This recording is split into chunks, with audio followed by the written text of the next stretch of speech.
Victoria, is everything all right? People talk, say things. Hello? Why didn't you tell me it was out of order? I suppose you think that's funny. I'm not allowed out the front door. Who says you weren't? Them. Who? Them. It was terrible out there. I could hear breathing. We told you. Are you worried about the man? They hate us. That's the truth. They want to kill and torture every one of us. You can see it in their eyes. Come now, Frederick. Do you dream about unholy things? I really don't like what's going on here. There's something wrong, and that's a fact. Wait. What did you dream last night? This manifestation of evil. You must be delivered from evil.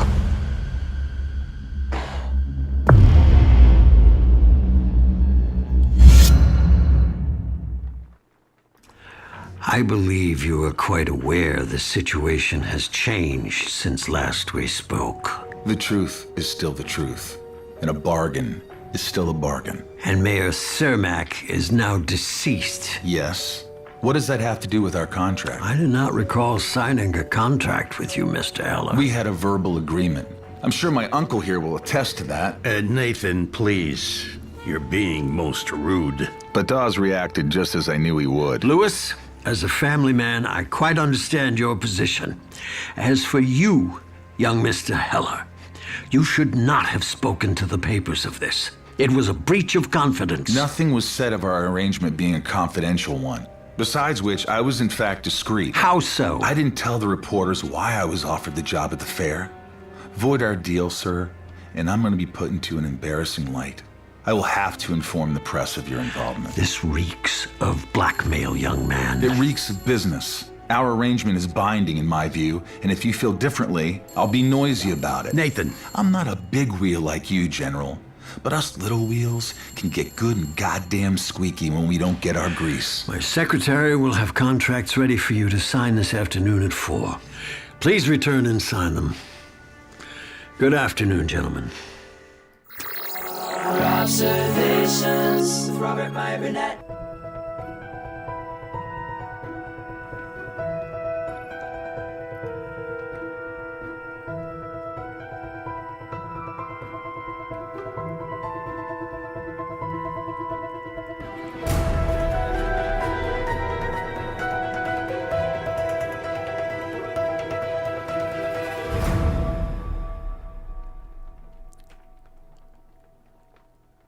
Well, greetings, imagination connoisseurs. Once again, it's I, your Duke of Dope Discourse, your master of fun and wonder, your viceroy of verisimilitude, your sommelier of sci-fi and cinema, your evangelist of the imagination, and of course, the never-to-be-defined existential Mr. Rogers. That's right, me, Robert Meyer Burnett, and I am robcasting at you from the Robservatory, which is currently under attack by a deluge of rain.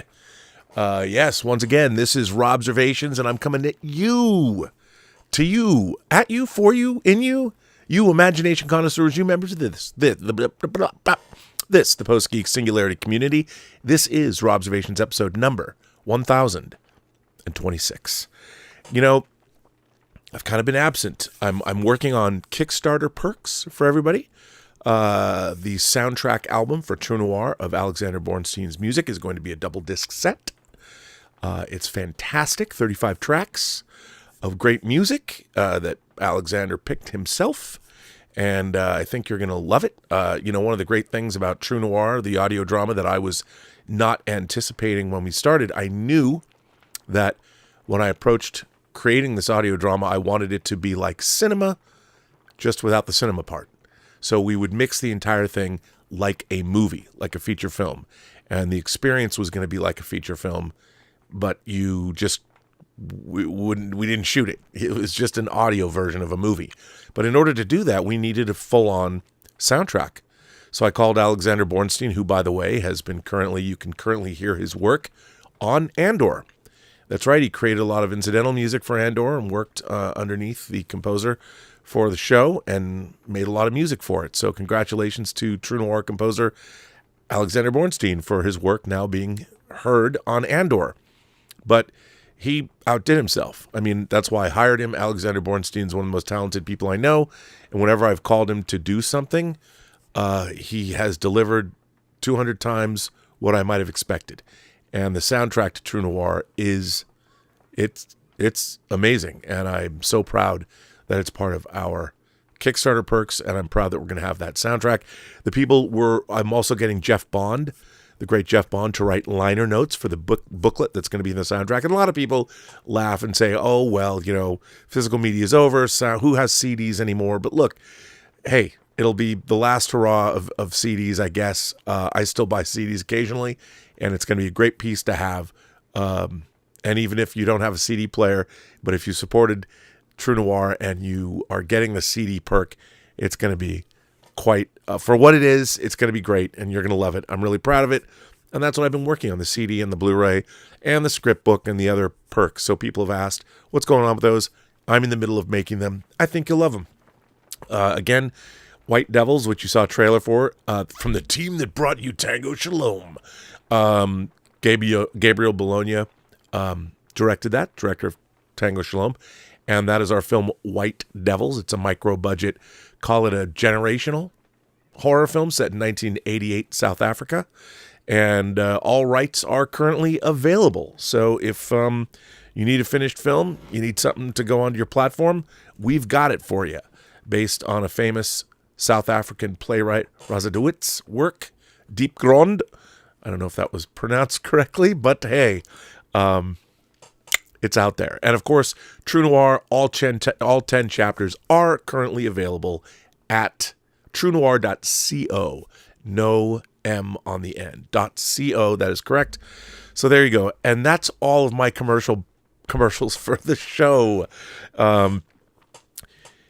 This is an extraordinary box office weekend that we are living through right now. And coming off of what looked to be one of the most dismal starts to any year in terms of theaters, has completely been turned around in a matter of a week or two, with Ryan Coogler's extraordinary Sinners leading the way at the box office. And I want to start today's show by reading this article from The Hollywood Reporter today, because take into consideration what I'm about to read to you, because this is some history being made today.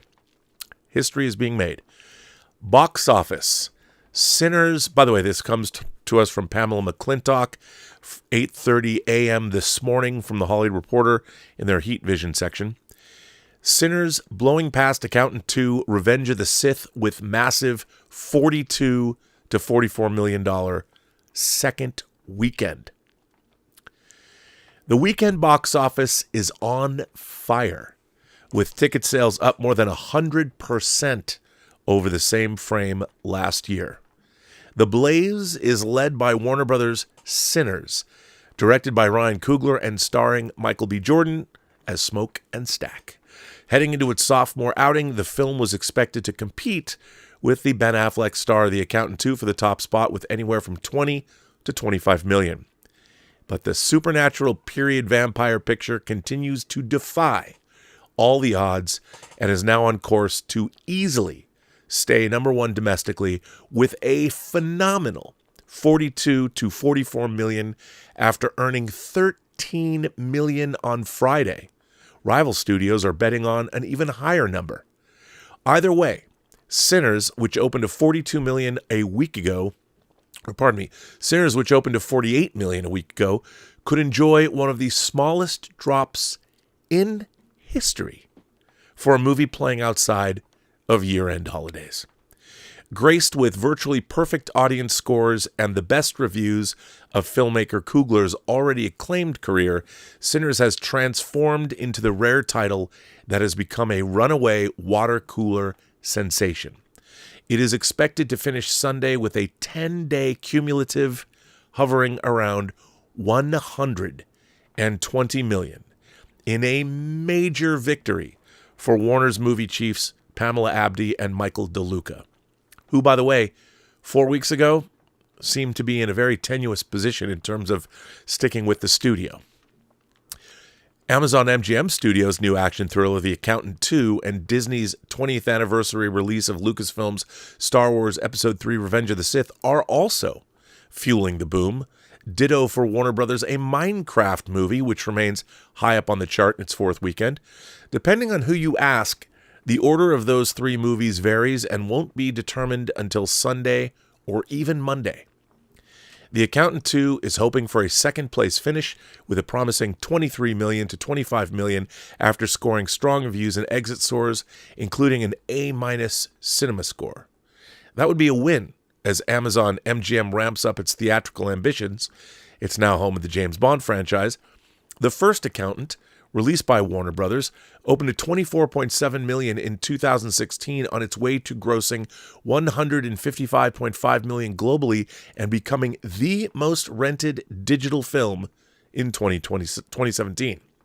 Reunited Affleck and director Gavin O'Connor, Accountant 2 currently sports a fresh 76% critic score on Rotten Tomatoes compared to a rotten 53% for the first film. Consumers are far more entranced, judging by the sequel's current 93% audience Rotten Tomatoes score. Affleck produced the sequel via his and Matt Damon's Artists' Equity, alongside Lynette Howell-Taylor for 51 Entertainment and Mark Williams for Zero Gravity Management. The film made its world premiere at South by Southwest last month, winning the Audience Award for the Headliners section. John Bernthal, Cynthia Addai-Robinson, Daniela Pineda, Allison Robertson, and J.K. Simmons co-star in Accountant 2, which sees Affleck's character compelled to step in and help solve the murder of an old acquaintance with the help of his estranged brother and a U.S. Treasury agent. Together they uncover a deadly conspiracy, becoming targets of a ruthless network of killers who will stop at nothing to keep their secrets buried. Revenge of the Sith is looking at a weekend haul of anywhere from $21 million to $23 million, which would be one of the top openings ever for a re-release. One rival shows the film earning $25 million. The crown holder belongs to 1977 Star Wars, which grossed $35.9 million when it hit theaters again in 1997, not adjusted for inflation, according to CinemaScore. The Star Wars re-release comes amid the 20th anniversary of the final of George Lucas's prequel films. The prequels, while divisive at the time, have only grown more appreciated in recent years, with a generation of kids who grew up with them considering the films their preferred Star Wars trilogy. Star Hayden Christensen received a rock star-esque greeting last week at the Star Wars celebration in Tokyo, while he and Sith star Ewan McGregor reprised their roles for the Disney Plus series Obi-Wan Kenobi in 2022, returning their versions of the characters Anakin Skywalker, Darth Vader, and Obi-Wan Kenobi to the zeitgeist. In terms of more recent re-releases in the franchise, Star Wars The Phantom Menace earned $8.7 million on its opening weekend in May of 2024, while the re-release of Star Wars Return of the Jedi grossed $5.1 million in late April 2023. Both The Accountant 2 and Sinners are R-rated and are competing with Revenge of the Sith for male attention, although the latter has the advantage of also playing to families.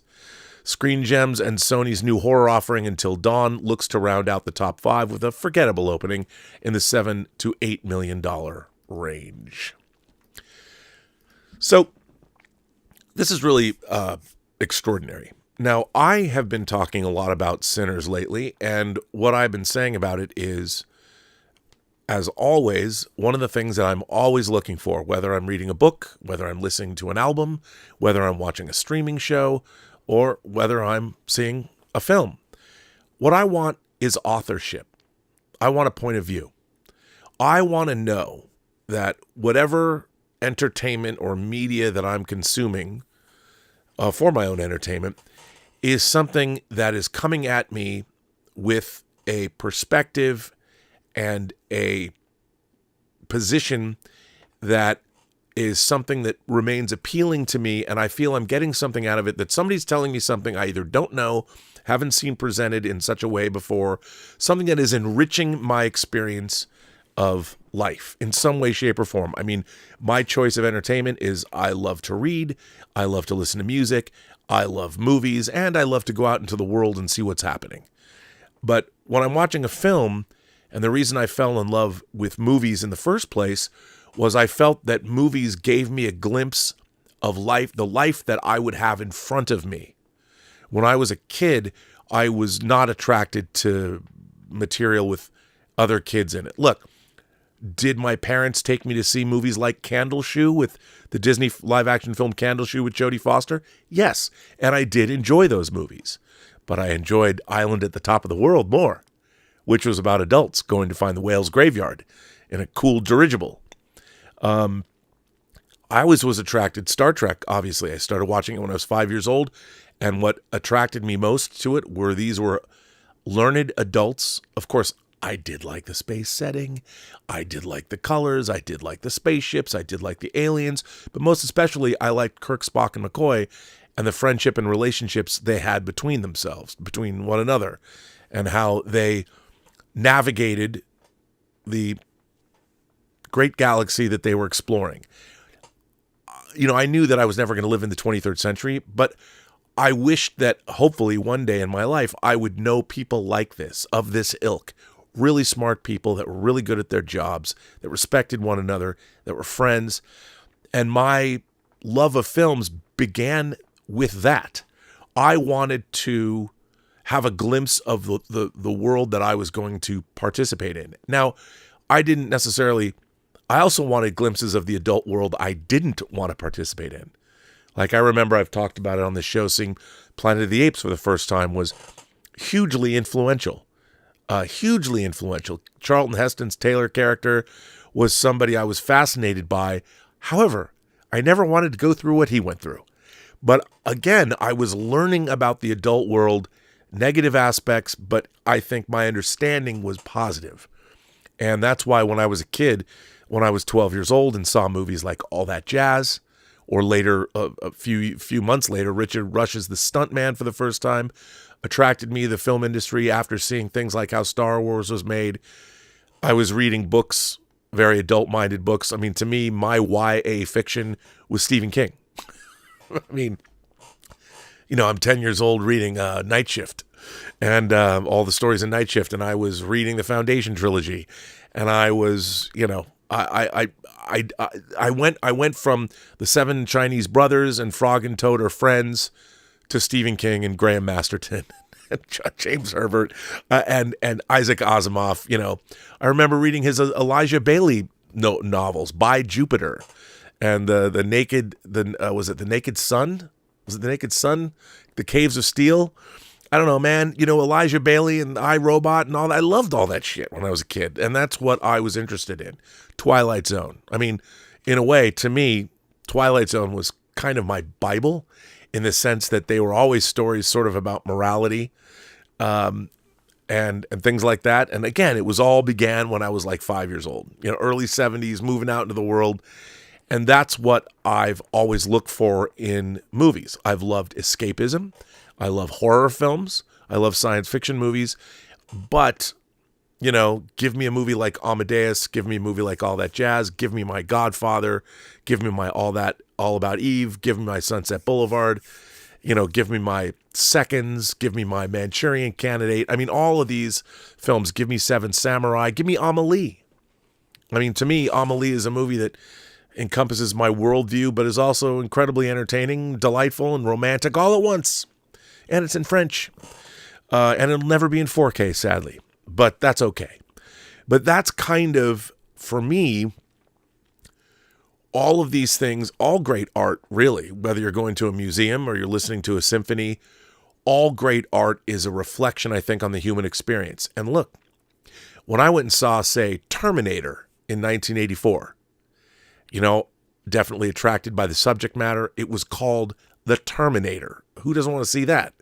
So when I went there and when I saw Terminator, it was readily apparent to me that, sure, I recognized certain echoes from like Outer Limits episodes. I'm not gonna lie, but it was presented in such a new way, and it was a low budget movie.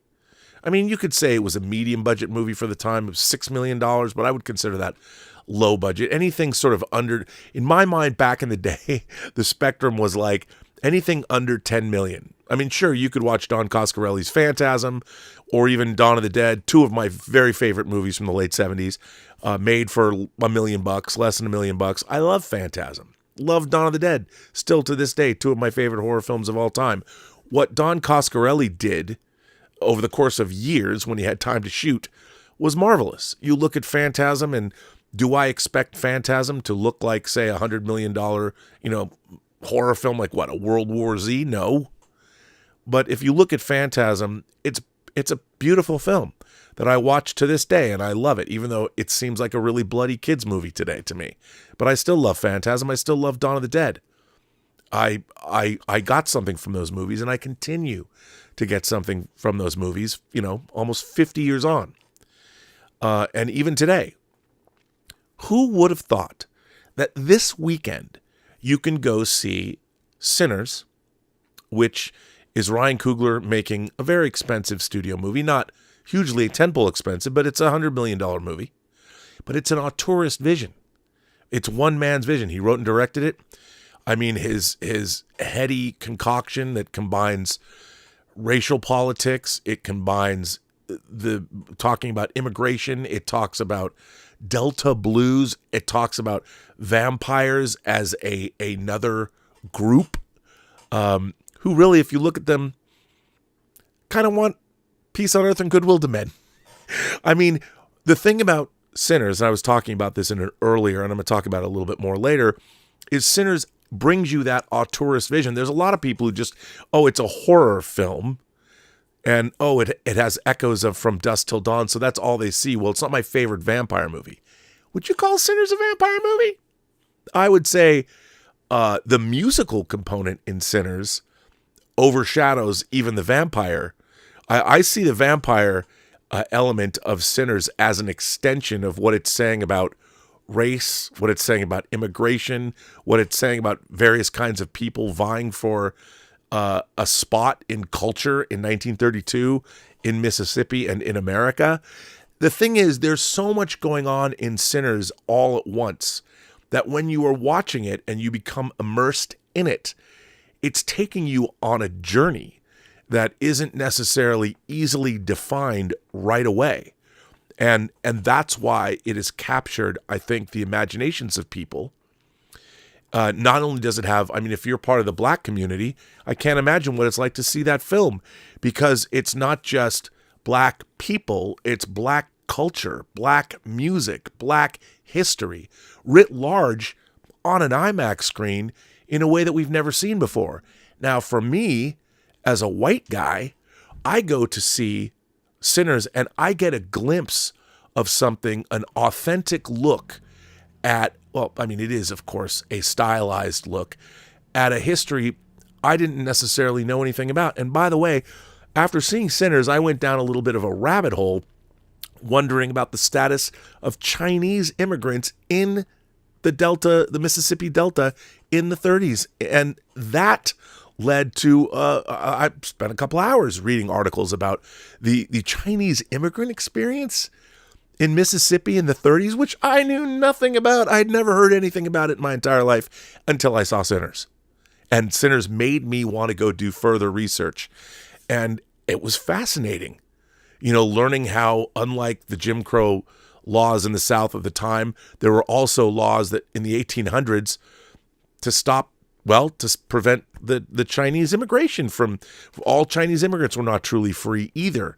So there was a simpatico, there was something going on between the Black community and the Chinese community where they were facing similar obstacles during that time. And had Ryan Coogler not put those elements together in Sinners, and these are not background elements, they're right at the forefront.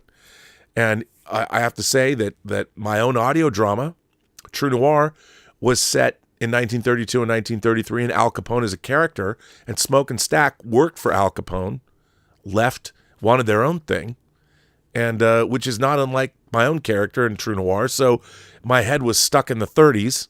So to have a film that was for me, it was my own personal zeitgeist moment seeing the film. And anyway, we're going to get to it. But that's why I think that Sinners has captured the imagination of Well, the United States, certainly. I don't know how well it's going to travel internationally, but what I find so interesting is there's a lot of people that have been coming at me talking about me shilling for Warner Brothers.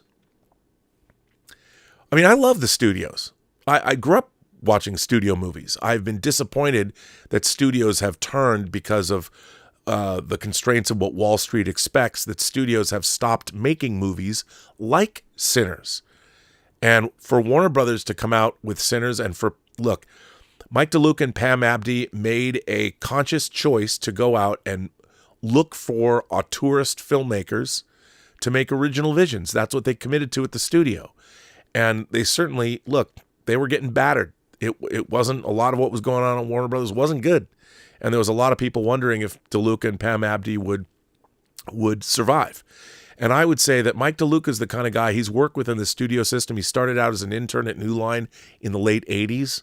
I actually met him on the set of Texas Chainsaw Massacre 3 in the summer of 1989. And he was a young exec then. And so to see him and Pam Abdy, who are people that should be running a studio, and by the way, they're not quite like the people that you see portrayed in the studio TV series, which, by the way, is hilarious. But it also, one of the things that makes me is irksome is just how ridiculous it shows the business to be. Although I have to say, the episode with the doctors this week I haven't seen something that made me cringe. I was literally curled up with my dogs on the couch in pain because of how it was fantastic. It was a fantastic episode of television. And boy, oh boy, check it out. But anyway, it's really great to see both Minecraft and Sinners bringing lots of money in, but to see an original auteurist vision. You might not love Sinners, and you might wonder, what is the hype about? Because there's a lot of people that I can understand might not appreciate a lot of what's going on in that movie. You might not be Delta Blues fans, but I think it's a sexy movie. It's a movie where people like to fuck. It's a sweaty movie. It's hot. It's hot-blooded. You got fucking vampires, man. I mean, I watched that movie, and this is, to me, what I want for my cinema. And it's a unique vision. It's something I haven't necessarily seen before, about a period of time I haven't seen before, that expanded my mind and interest. To me, it's what I've been going to the movies for my entire life. What's not to love? And it was something that, you could sit there and go, well, Rob, it's very similar to From Dusk Till Dawn. Well, the idea of an establishment that is besieged by vampires, sure.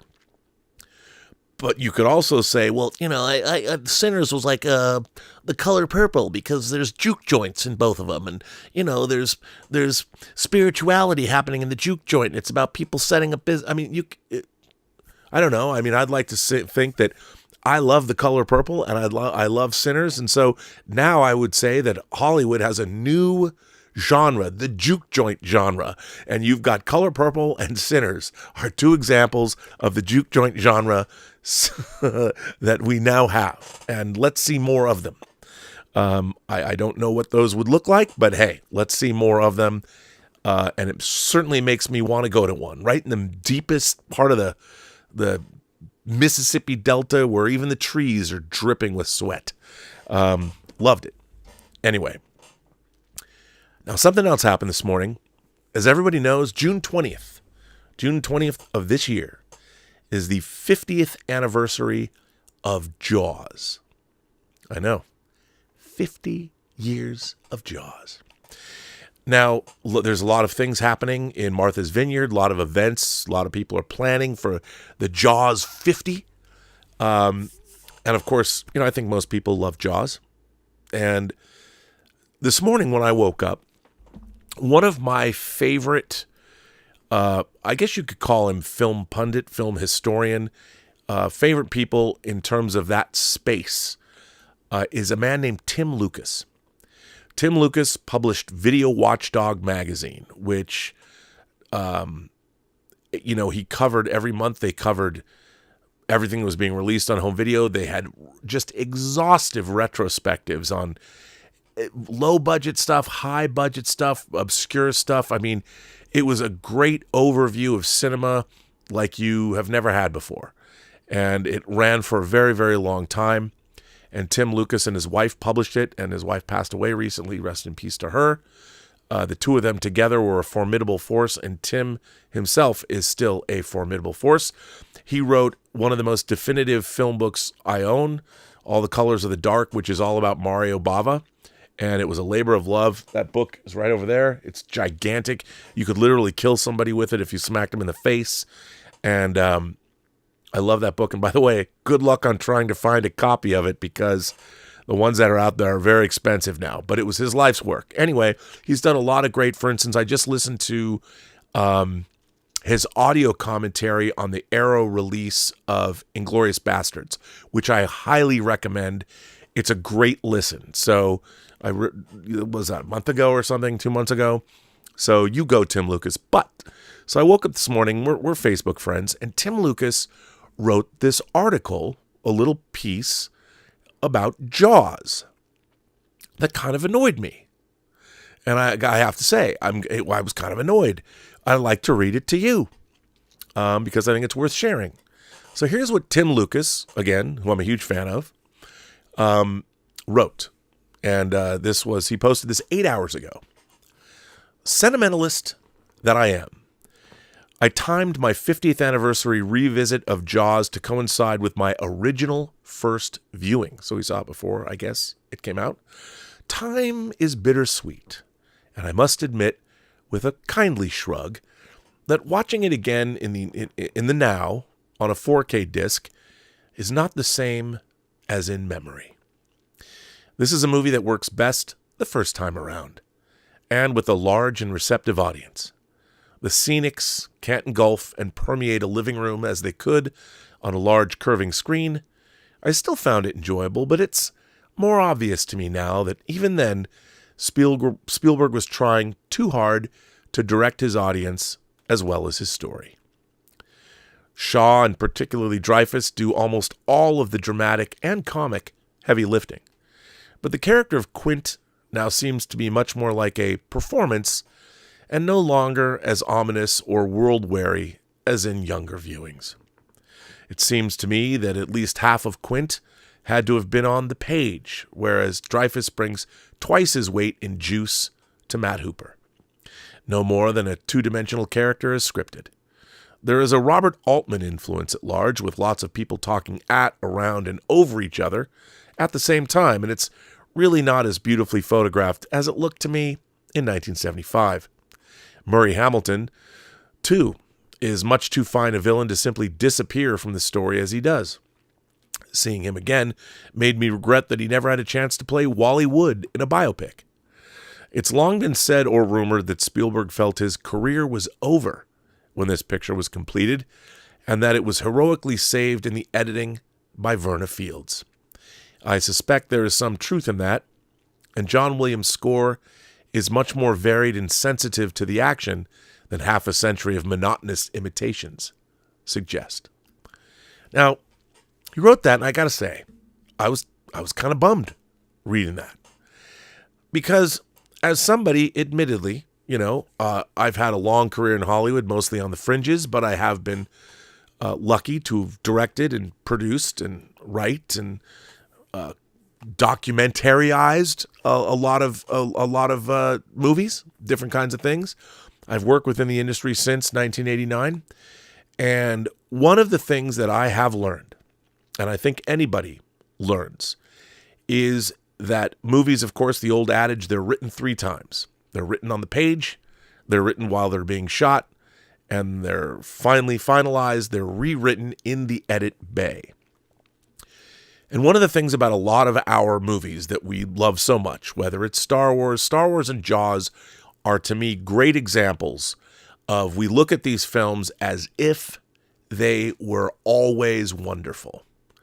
Both Star Wars and Jaws are perfect examples of why magic happens, not only on the page and not only during production, but when movies truly come together is in post, when they're all put together and giant big swings happen, rewrites happen, sometimes even reshoots happen.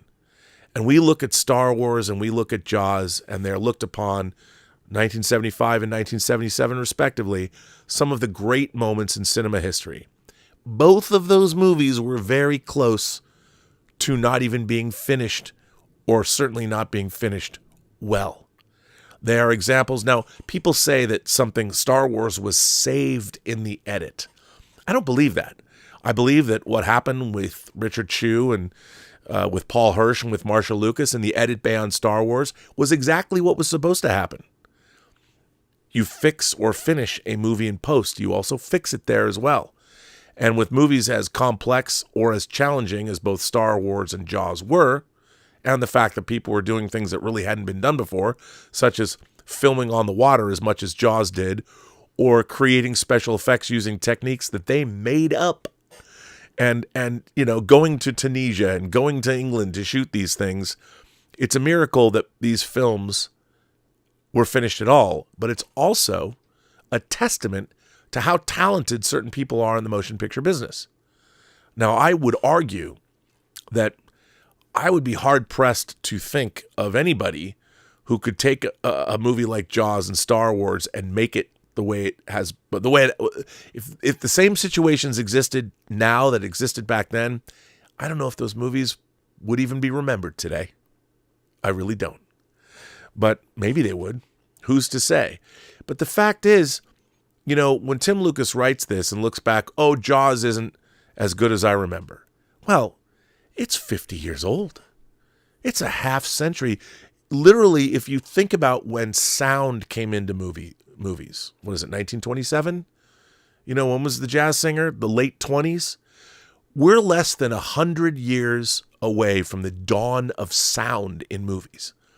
That means 50 years ago, when Jaws came out, you weren't even at the halfway point at all of cinema history. I mean, in terms of sound, in terms of being able to talkies, as it were. And that's incredible when you think about it. So you have half of cinema history currently, in terms of the sound era, happened after Jaws came out.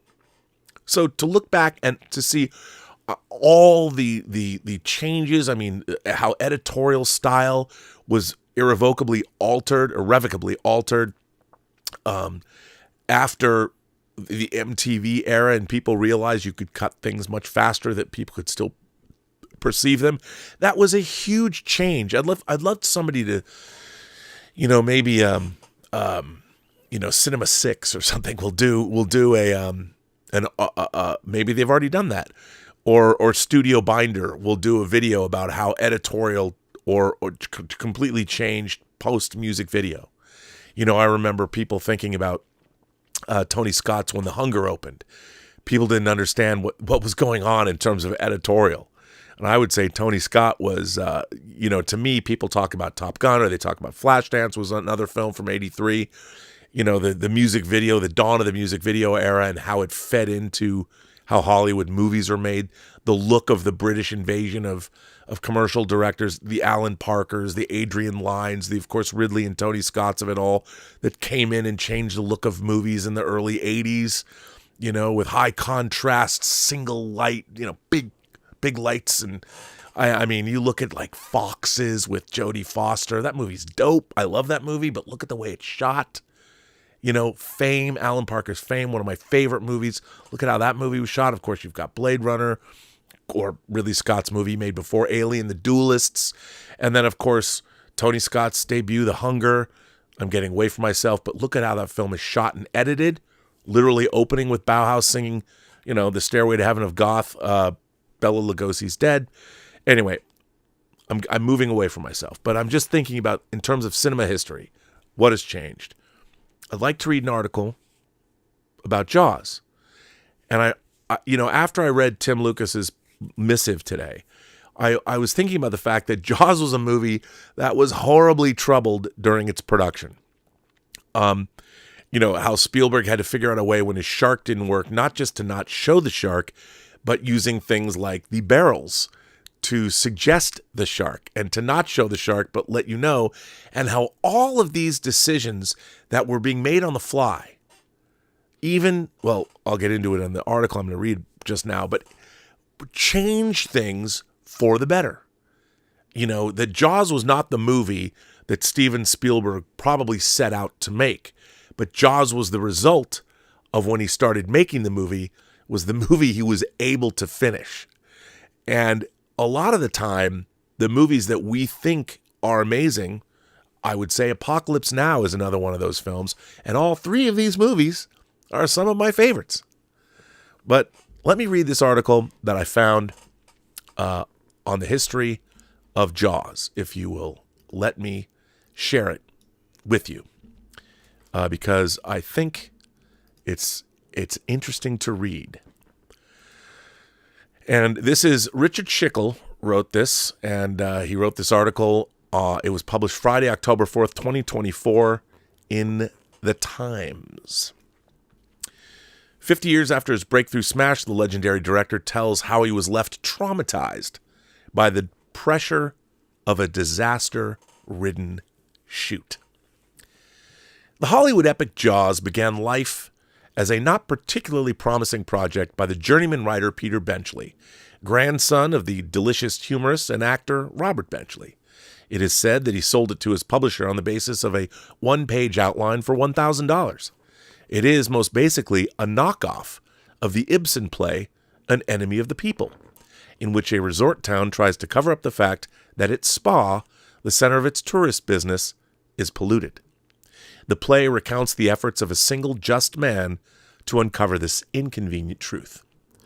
It was Benchley's conceit to restage this drama in a Massachusetts seaside resort and to put a menacing zing into the story by replacing the polluted spa with, well, let's say it, a shark.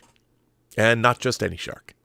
It had to be a huge and malevolent creature from the deep, one whose presence could be hidden from the populace for only a certain amount of time, and it was believed in at first by only 3 men. Sam Quint, Robert Shaw, a half-mad survivor of the shark attack on the sailors of the USS Indianapolis after their ship was sunk during the Second World War, and whose interest in the shark is highly personal. Matt Hooper, played by Richard Dreyfuss, an ironic marine biologist who is Quint's opposite, rational and scientific, and Martin Brody, the town cop and a sort of everyman, seeking some sort of practical solution to a problem that just won't go away. Benchley's book is quite well written. It does not indulge in hysteria until finally it must, as the attacks grow more public and more horrendous.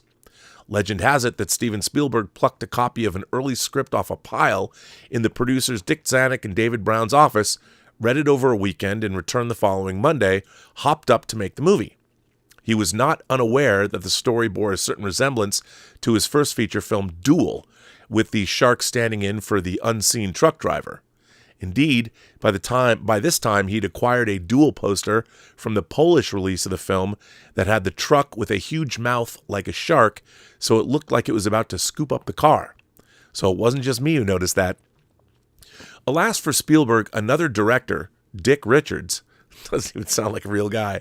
I know, but it was. Alas for Spielberg, another director, Dick Richards, was attached to the film at that point. In a few weeks, however, the competitor dropped out. Jaws was now Spielberg's, for better or worse. In its making, it was pretty much for the worse. Shooting on open water is always a vexing question. No director who has done it has ever repeated the experience. Water is ever changing, in light, in the condition of the sea, in the uncontrollability of the elements of the environment. Essentially, you cannot match shots, or rather you can if you have the time and patience to do so, and of course, the money. The studio was all for building a tank on the backlot so that Spielberg can manage the hydraulics of the situation. I said no, he recalls. I want to go out and battle the elements. I want people to think this is really happening. That shark is really in the ocean, and I want a real ocean. I don't want this to look like The Old Man in the Sea with the painted background and the cycloramas and all of that. Basically screaming movie fakery in every shot. So off they went. A cast and crew of some 200 people descending on Martha's Vineyard, all raring to go. What could go wrong? Well, almost everything, it turned out. Beginning with the regattas. All summer long, people are racing sailboats off Martha's Vineyard, and you have to wait for them to clear the horizon because you can't make a scary movie with a shark menacing 3 guys in a boat and assorted landlubbers when there are dozens of pleasure boats sailing peacefully by 7 miles away. And of course, the further away they are, the longer it takes for them to clear the shot. Not to mention that Spielberg was shooting in widescreen. At normal aspect ratio, they would have been out of shot much sooner than in this one. Whole mornings would be lost before they got a clear horizon, by which time underwater currents would almost invariably have dragged the anchors of the film boats, the camera boat, the generator, the shark barge, out of position, and as much as 2.5 hours would be spent restoring them to their original places. By then, of course, it was lunchtime, without a shot being made. This routine would typically be repeated in the afternoon. Spielberg was used to going home at 7 p.m. with perhaps 1 shot to show for a day's work. Sometimes, none. It was, if nothing else, tedious. The mosquitoes came 12 miles out just to bite you, Spielberg remembers. Meantime, back at the studio, people were beginning to notice that the costs were mounting. On location, rumors of Spielberg's replacement were beginning to circulate. What hopes Spielberg had of keeping his job and finishing the picture now rested with Bruce, as the shark had been nicknamed. If it could perform like Esther Williams, the picture might yet be saved, or at least lived through.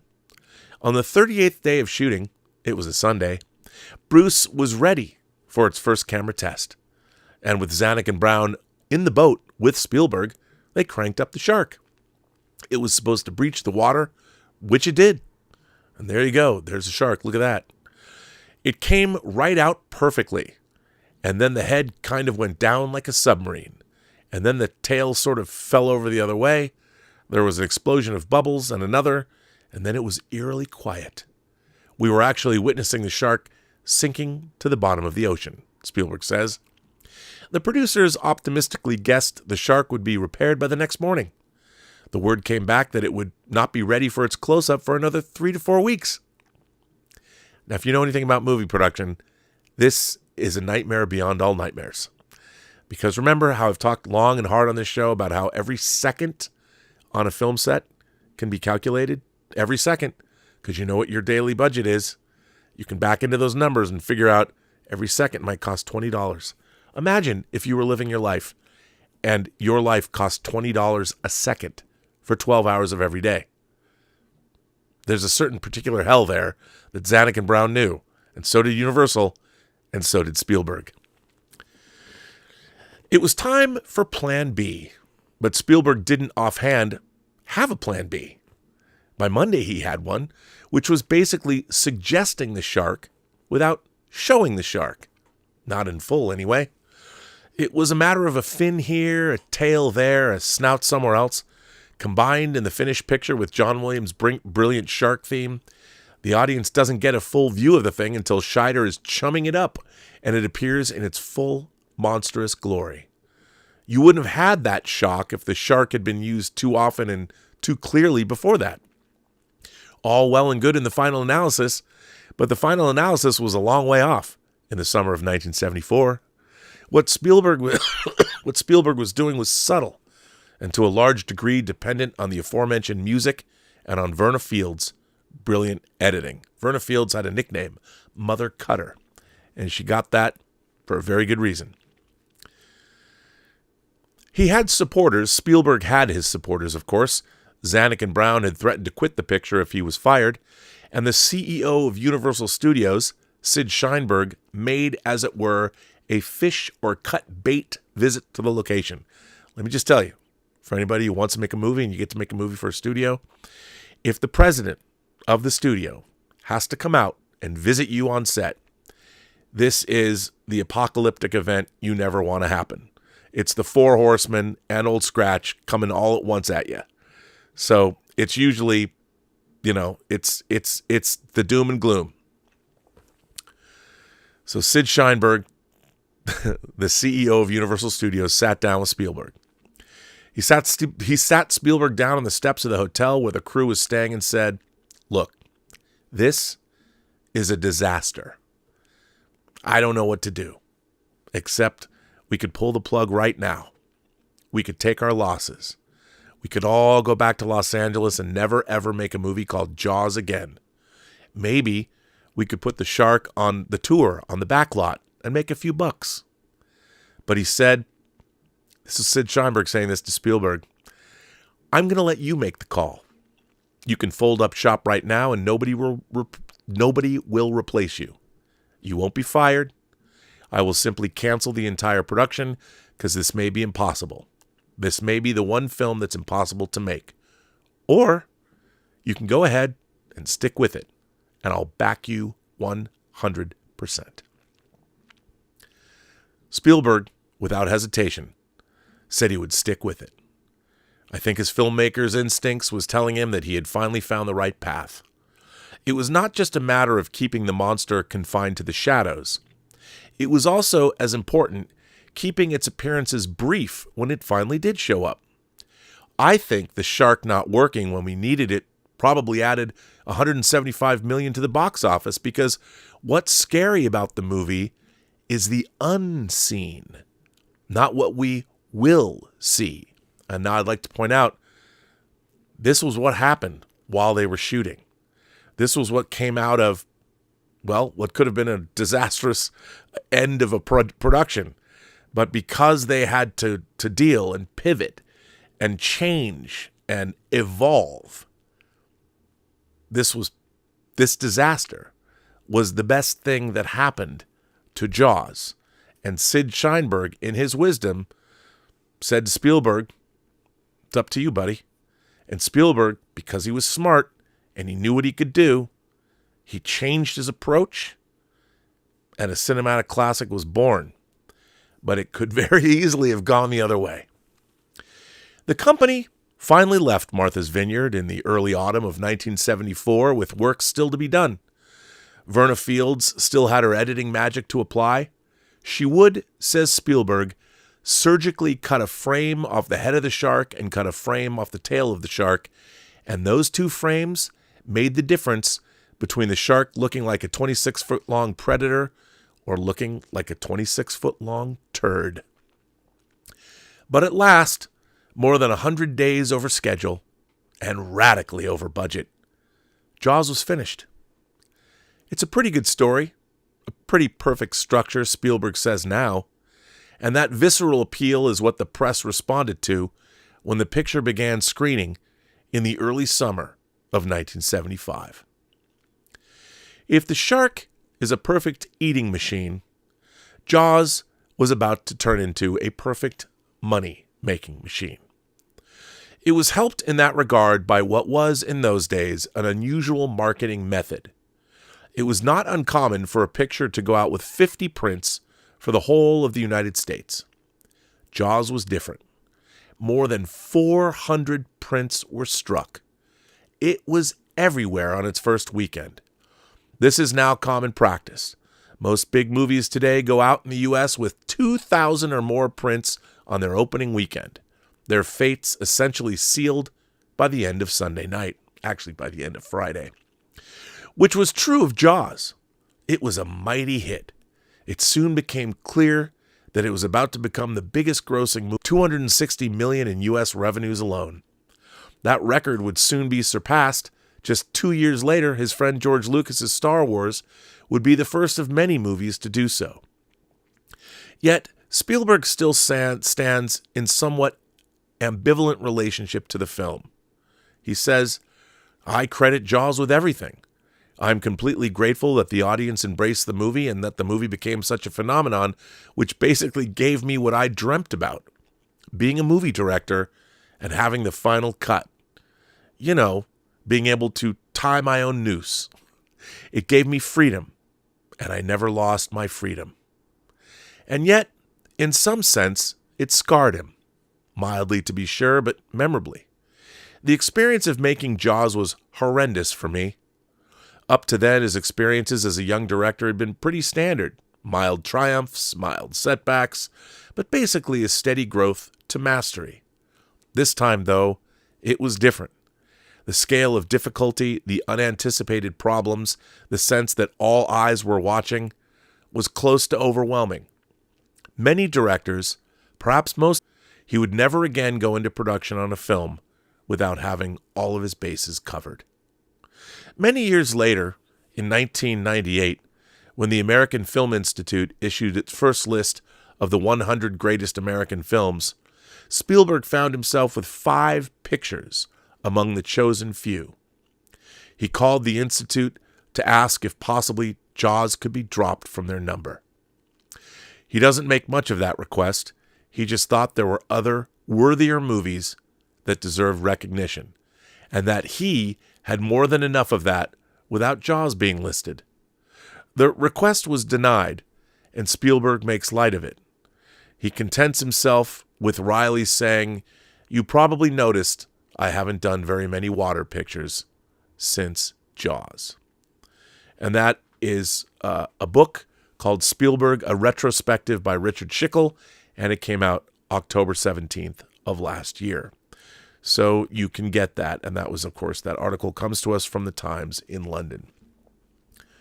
Funny thing, in Jaws, when Matt Hooper is swimming in the water and goes up to Ben Gardner's boat, and the head gets pulled out of the hull, they shot that in Verna Field swimming pool.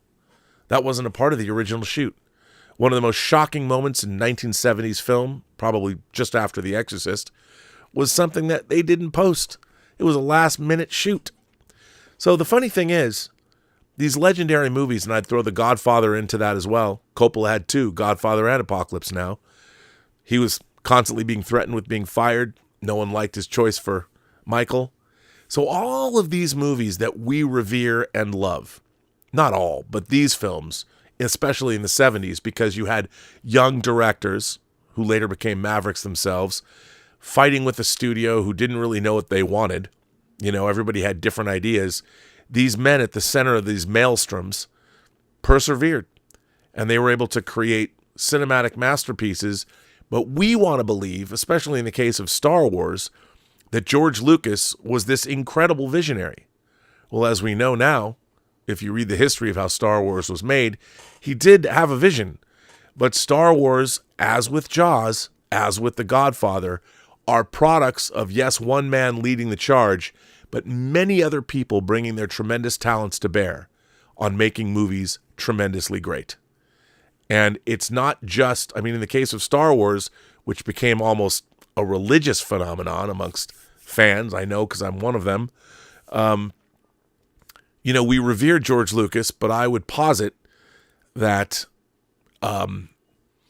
Star Wars became something beyond George Lucas. Both Star Wars and Empire, he famously does not like The Empire Strikes Back. I think that was on display at the AMC TCM Film Festival. He spoke on Friday night. They showed The Empire Strikes Back there for its 45th anniversary, and George Lucas spoke. But we, as film fanatics, we want to believe that these great visionaries, you know, were almost the only people, that they were the prime movers behind these movies. And indeed, some were, but it is a collective art form, and it is collaborative, and that's what makes it, I think, so great. So, first of all, now I'm going to stop for a minute before I get to my next article that I wanted to read and get into. We are going to look and see what you guys have to say and see what anybody's saying. So, Stubble McShave sends in a tip and says, I enjoyed Andor. We're getting to that. The Rebels on the Planet story dragged. You mean the Rebels on Yavin 4? The paper, scissors, rock duel was stupid. Everything with Luthen and Mon Mothma was gold. I love that the creators assumed we are intelligent enough to get what will happen to Colma without spelling it out totally. I completely agree with you there, Stubble. And I loved seeing that. So that's why I think the show is good, because it's a smart show. Paul Allan Bernardo says, hi, Rob. What a timely topic this is, as Netflix CEO Ted Sarandos said earlier this week that the movie theater model is outdated. Is he right? I disagree. I think he's absolutely not right. Dark Lord Mountain, subscribe to the channel. Thank you for that. The Dead Man sent in a super chat, a candygram. I guess that's a, did you send in a super sticker? I am not sure. Norwegian Kryptonian, who's been a member for 48 months, said, Rob, did you see Pink Floyd at Pompeii in IMAX? I did not, but I do definitely want to see it. Soon to be released in 4K. Yes, I saw that. I have it pre-ordered. REG has been a member for 14 months, so thank you for that, REG. Very much appreciated. And then there was, of course, the Candygram, so thank you for that. So, yeah, so thank you for that. And let's see. I think I've caught up with all of your super chats and tips. Yeah, I think I have. So thanks for that. And again, the articles that I read are all in the description of today's show. You can find the tip link there. And if you want to participate via super chat, you can do that as well. So now my friend Rob G, who's been on the channel, we're going to start a show called Cinema Palette, where we're going to go into some of our favorites, favorite filmmakers and favorite films from cinema history that are not necessarily mainstream movies, but movies that we think everybody should see or at least think you can enjoy. He is in exhibition, so he books theaters. And every week I hear from him about what's going on with exhibition. And he was telling me that both the re-release of Revenge of the Sith was going to be huge, one of the biggest re-releases in all of Hollywood history, behind only Star Wars, perhaps. He also said that the numbers, that Sinners numbers, were off the charts. So I get to get a little bit of glimpse of the box office through him. And he also sent me this article. And I knew when I read this article, I had to share it on the show. And this is a really interesting article. Now, I've had a lot of people talk to me about Sinners, and I think a lot of people are perplexed, even the people that have seen it. A lot of people I've talked to, it's very interesting. A lot of the people who's like Max Allan Collins went and saw Sinners. Obviously, he wrote True Noir based on his novel True Detective. And we become great friends, and I really appreciate his knowledge, his taste, and most importantly, his talent, and just what a great guy he is. He went and saw Sinners and was knocked out by it. I think that there's a lot of people, at least people have come back to me, like, what's so special about Sinners? Somebody was going, Sinners isn't better than Seven, and it's not better than Pulp Fiction. And I thought it was odd. I thought it was odd that those are the comparisons being made. I mean, I don't know what Sinners has to do with either Pulp Fiction or Seven.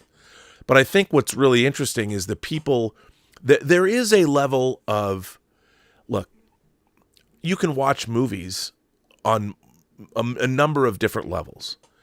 I've been a fan of movies since I was a little kid. And when I started watching movies, I started reading about movies. I started getting film books on horror. I started getting science fiction books. I've told people many times the story of how in 1978 I got Alan Frank's book Sci-Fi Now, that was basically a pictorial history of the science fiction film that was able to be published in the wake of the success of Close Encounters of the Third Kind and Star Wars. And I vowed to see every movie in that book. And I think I have, with the exception of one, a movie called The Bed Sitting Room that I actually own on Blu-ray, but I just don't want to watch it, because if I watch it, that means my experience of Sci-Fi Now back in 1978 is over. Maybe on my deathbed, I'll finally watch The Bed Sitting Room. But I haven't watched it yet, but I own it. But the thing is, I would consider myself as a student of art. I've read a lot about motion pictures, the making of motion pictures, the people who made motion pictures, why motion pictures are what they are, what do they mean, and I've spent a lifetime studying motion pictures, not for any other reason than I just love movies. I love the business of movies, so I've read a lot about Hollywood itself. I like foreign films, one of my favorite books, and even though it's not what you want it to be, Truffaut's interviews, the book is called Truffaut, Hitchcock, Truffaut, or maybe it's just Truffaut, Hitchcock. I remember when I was in college, I loved that book. I read it countless times, where Truffaut was interviewing Alfred Hitchcock. Amazing stuff. Now, I would say that my knowledge of film, and of course I did go to film school, is not a casual fan-based knowledge. I would say that I've literally spent a lifetime studying movies in whatever way, shape, or form, whether it was actually studying film in school or studying the industry on my own. And since I moved to LA in 1988, I've been involved in some way, shape, or form with the entertainment industry. I've worked at agencies. I've worked at studios. I've worked on sets. I've documented movies. I've produced movies. I've directed a movie. I've written a movie that I co-direct. I co-wrote a movie that I directed. Free enterprise. I've produced movies. I have a movie that we're trying to sell right now. I have a movie that I'm working on producing. So I have been all-encompassing when it comes to my love of movies.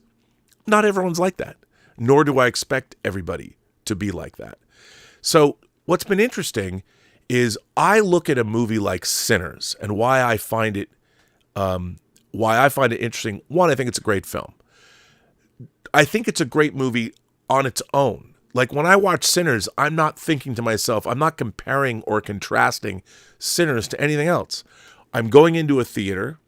I'm having an experience, the experience of watching a film. And I don't compare or contrast a movie to any other movie when I watch it. When it's over, I'm contemplating and ruminating over what I've seen. Any other movie doesn't matter to me. I'm like, every movie is its own experience. And when it's over, I don't think of movies on a scale of like 1 to 10 right away. When it's over, I'm contemplating what did I get out of this? And I can tell you that people can make a cursory comparison to something like From Dusk Till Dawn, and that's valid.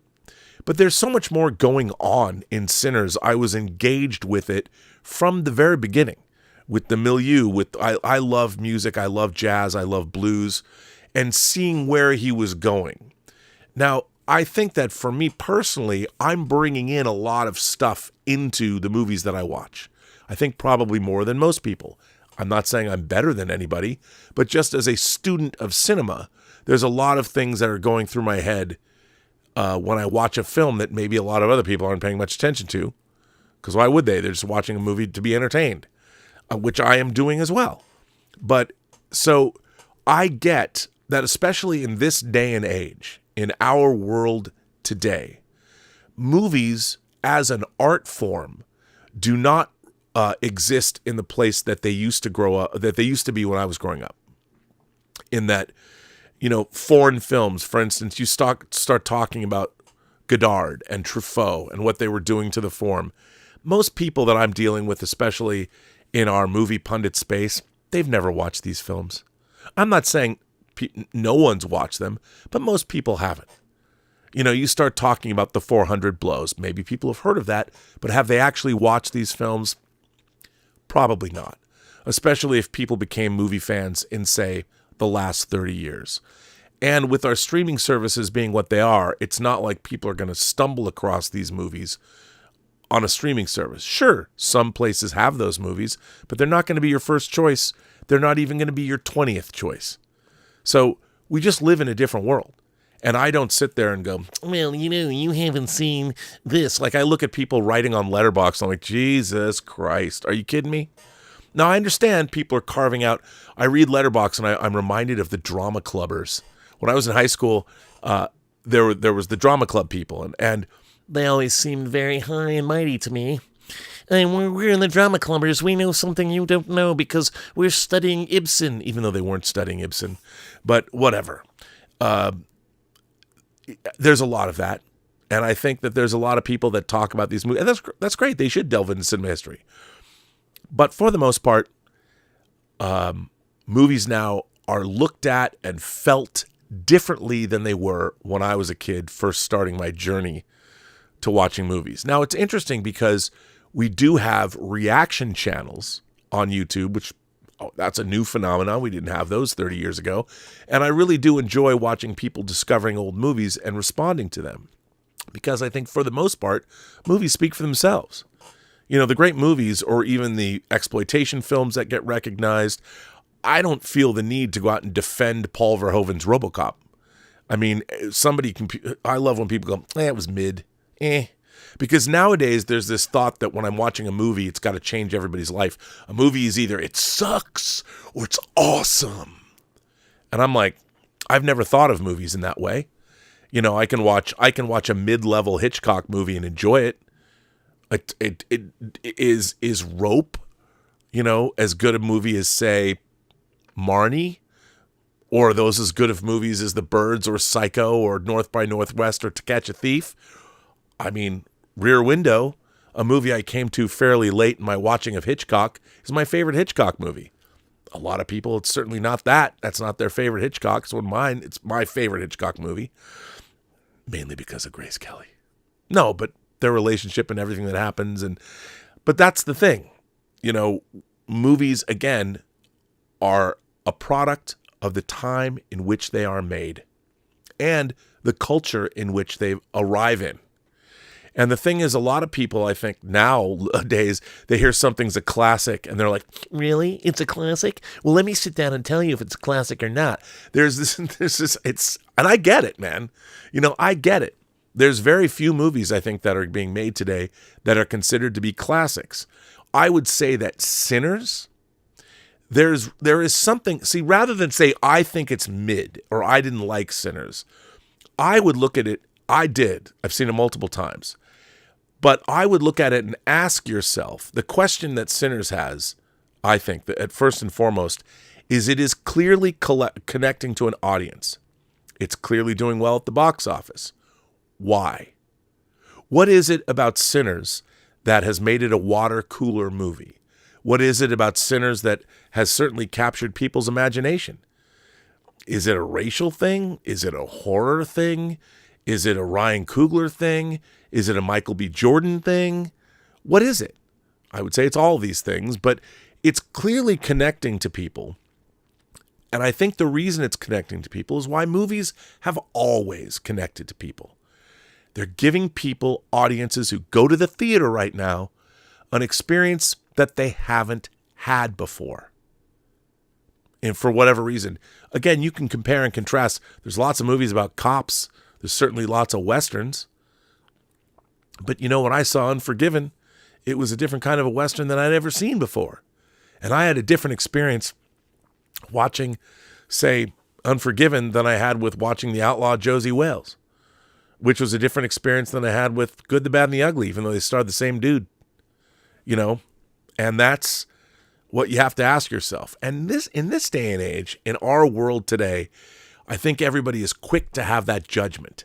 They want to be right there, Johnny on the spot, saying this movie either is great or it sucks. And like I've said, I've always watched movies at scale. You know, I watched a lot of demonstrably terrible science fiction, fantasy, and horror films over my life, but I liked them anyway because when I was a kid growing up, I would watch anything to do with science fiction, fantasy, and horror, hoping it would have a shred of greatness in it, because so many of those movies did not. But here's an article that my friend Rob G sent my way. Again, you can follow along. It's in the description. But this comes to us from IndieWire. And it was written by David Ehrlich, and it was published yesterday at noon. Sinners, Starfighter, and the Night That Drove a Stake Through Hollywood's Love Affair with Mediocrity. On the very same night that Sinners stormed into theaters, Disney announced a Star Wars movie directed by Sean Levy. One of these projects feels like the future, and the other a relic from a long time ago. Last Thursday night, moviegoers across this godforsaken land rapidly made their way to the nearest multiplex, or pilgrimaging across state lines to the closest theater capable of projecting 15-perf IMAX 70mm film in order to see early screenings of the first original blockbuster from a gifted filmmaker whose fame has been predicated upon his ability to put a strong personal stamp on increasingly generic Hollywood franchises.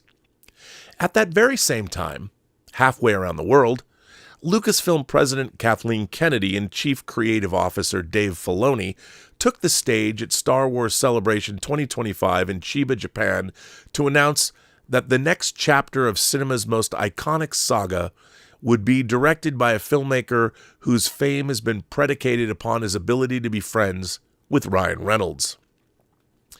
The movie business has always been held aloft by the tension between genuine pop artistry and mass-produced slop, two separate but hopelessly entwined ambitions that have proven even harder to balance than the Force. While both have their value, those values are in a constant state of flux, and they can only be determined with any real accuracy by measuring the difference between them. Seldom has that difference ever seemed even more dramatic than it did at the fateful moment when Sinners Mania overlapped with the reveal of Star Wars Starfighter. On one hand, you have an ultra-personal multiplex event that could not and would not have been made by anyone else. A music-driven... This is the most important point I'd like to make, and I want you guys to listen to this. On the one hand, you have an ultra-personal multiplex event that could not and would not have been made by anyone else. A music-driven genre mashup that reworks age-old vampire tropes into a fresh, thoughtful, and deliciously hot-blooded period saga rooted in the specifics of Black history. On the other hand, you have a nakedly anonymous attempt to salvage a franchise that produced one of the most radical legacy sequels in the history of that concept, only to spend the last 8 years selling itself out to the lowest common denominator in a futile bid for forgiveness. While Sinners was offering one audience something they'd never seen before, Star Wars Starfighter was pitching a different audience a movie so generic and familiar that even its title sounds like it's repeating itself. Of course, Sinners has the advantage of being a finished product that people have seen and loved, whereas Star Wars Starfighter is still just a graphic designed to rile up the fan base and appease whatever portion of Disney shareholders that have already forgotten the great Lightyear debacle of 2022. Just to be clear, this isn't Starfighter the ship. This is the origin story of the human starfighter that the ship is based on. And while anything's possible, I'm not suggesting that Coogler's movie will ultimately outgross the first Star Wars feature that promises to pick up from the saga where Episode 9 left off. All the same, the enthusiasm gap between these two projects, the reality of one and the promise of another, has been tellingly immense. So far as the National Water Cooler is concerned, Sinners has ousted the chicken jockey as the biggest film story of the year, and stoked the rare kind of excitement that leads to an $8.6 million Tuesday and people scalping IMAX tickets on eBay. It's also cemented Coogler's status as a brand unto himself, and proved that Warner Brothers doesn't have to sell its soul to a Minecraft movie in order to stave off financial ruin. Conversely, there may not be a single person on Earth who's more optimistic about the future of the galaxy far, far away now that a significant portion of its fate has been entrusted to the director of the Adam Project. The serendipitous timing of these announcements was a bit on the nose. You couldn't have scripted a better way of confirming the reality that studios have been trying to prevent ever since they offered mid-budget movies as a blood sacrifice at the altar of mega tentpole franchises. Mediocrity is losing its grip on the public imagination. Cookie cutter as a Minecraft movie might have been in the end, I maintain that getting the Napoleon Dynamite guy to adapt a plotless video game about blocks was less of a slam dunk than it seems. And the chicken jockey phenomenon speaks to a degree of novelty that was missing from recent shortfallers like Captain America, Brave New World. I trust that Sean Levy is a nice guy, and I suppose it's possible that the sheer gravity of Star Wars might inspire the free guy auteur to up his game. I'd entertain the argument that both The Force Awakens and The Last Jedi are the best movies their respective directors have ever made. But I'm not the only one who finds Disney's lack of faith in its signature IP disturbing, and I struggle to imagine that it will work out well for them. Levy's hiring only seems to deepen the sense that Jon Favreau's forthcoming The Mandalorian and Grogu, possibly the worst movie title I've heard since Star Wars Starfighter, in addition to being an outgrowth of a TV show that lost most of its luster 2 seasons ago, isn't just a stopgap to buy the franchise some time, but also a reflection of the studio's apprehensiveness to make any decisions it can't take back. But as I recently wrote about in the context of Disney's Thunderbolts trailer and what it means for the MCU to restyle itself in the vein of A24, the future belongs to movies that people actively want to see. And the decision to go with someone as flavorless as Levy reeks of the let's coast off the love of a brand and not offend anyone approach that simply doesn't work anymore. I know that Irvin Kershner and Richard Marquand weren't exactly the most idiosyncratic directors of their day either, but the second and third Star Wars movies didn't have to justify their own existence in the same way that Starfighter will. They didn't come out at a time when people could watch a variety of aggressively mid Star Wars TV shows from the comfort of their homes. And not for nothing, but even the relative passivity of television isn't safe from the numbing glut of streaming content. Case in point, the buzz around Starfighter was immediately eclipsed by the electric reaction to the new season of Andor, which just so happens to be the only Star Wars project since The Last Jedi that defies expectations as to what the franchise can be and do. Sinners isn't based on a pre-existing IP, but its success depended upon a brand of a different kind. Not only is the film about pop art's power to preserve cultural memory as part of an intergenerational song of pain, hope, and the pursuit of freedom, but it was sold on the strength of Ryan Coogler's self-evident passion for telling this particular story, a story whose origins trace back to his late Uncle James, who once seeded the young filmmaker's imagination with vivid details about growing up in the Delta. Warner Brothers didn't hide the fact that audiences will get 2 Michael B. Jordans for the price of 1, or that both of them would square off in a blues-soaked battle royale against a horde of white bloodsuckers at the height of the Jim Crow South, but it's no accident that the most effective piece of marketing, by far, was a 10-minute Kodak video in which Coogler talked people through his new movie's various screening formats. Today's audiences have grown somewhat accustomed to the concept of shifting aspect ratios and the benefits of large format theaters. Every new Christopher Nolan film comes with its own infographic explaining the difference between IMAX, LIMAX, and the subhuman poverty of standard DCP. But it's something very different to see a cool young filmmaker so enthusiastically nerd out about the perforations on the side of an Ultra Panavision frame. Cutting between exclusive Sinners footage and film school-worthy clips of Coogler standing in front of the diagrams he'd drawn on a whiteboard, the video went viral because it clearly illustrated how much this shit means to him, and how much attention he and his team paid to making the experience special for moviegoers. Authenticity. As the director said in a recent interview, I want people walking out of the theater and thinking, man, I had a full meal. They really care about the medium. Everybody on the project knew that this was going to theaters. They all care about seeing movies on the big screen and what it feels like when you see a good one. Fucking amen, Ryan Coogler. Fucking men. And you did it. And so did your whole team. That enthusiasm proved contagious. You don't need to care about the difference between 276-1 and 190-1 to feel it in your bones when the screen widens during the film's climactic siege. And you sure as hell don't need to care about it in order to appreciate a director making so earnest an appeal to our attention at a time when most studio movies feel like they were made with the same casual indifference that audiences have been conditioned to watch them.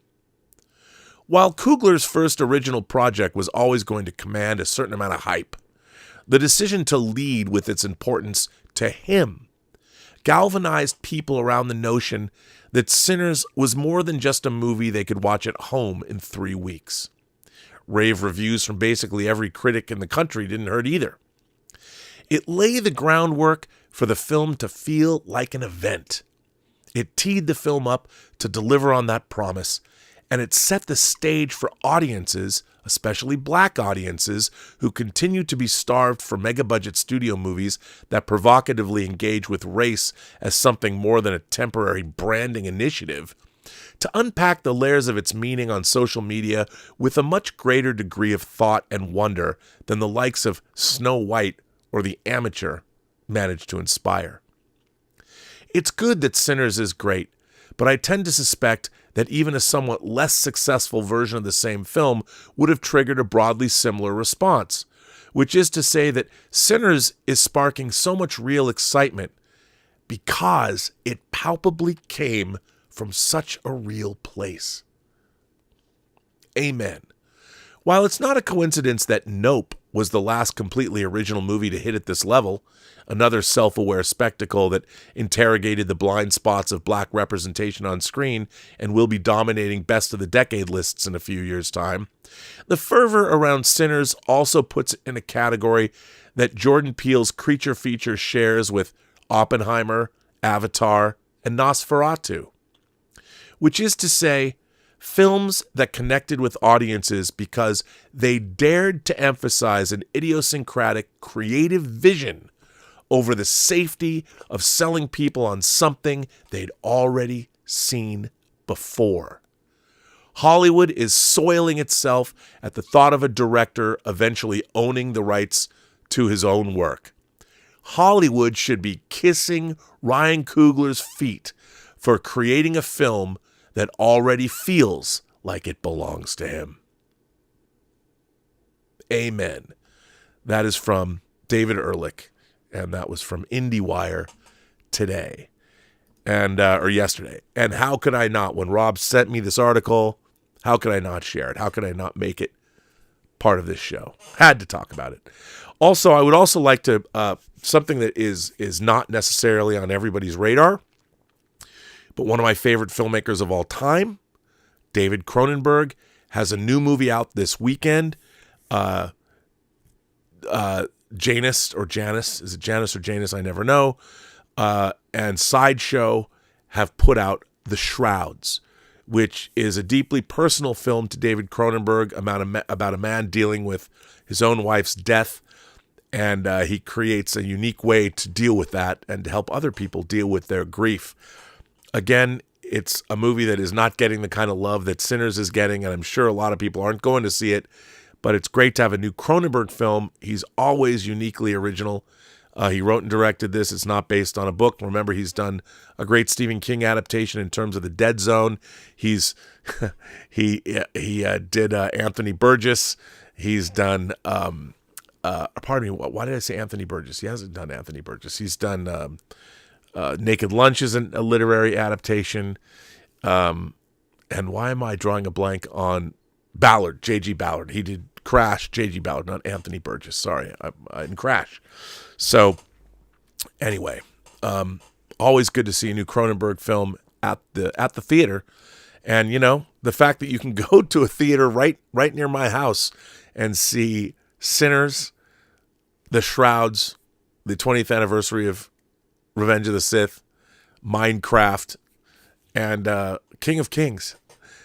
Pretty amazing. I mean, movie theaters, Ted Sarandos, who's talking about the movie theater experience as being outdated.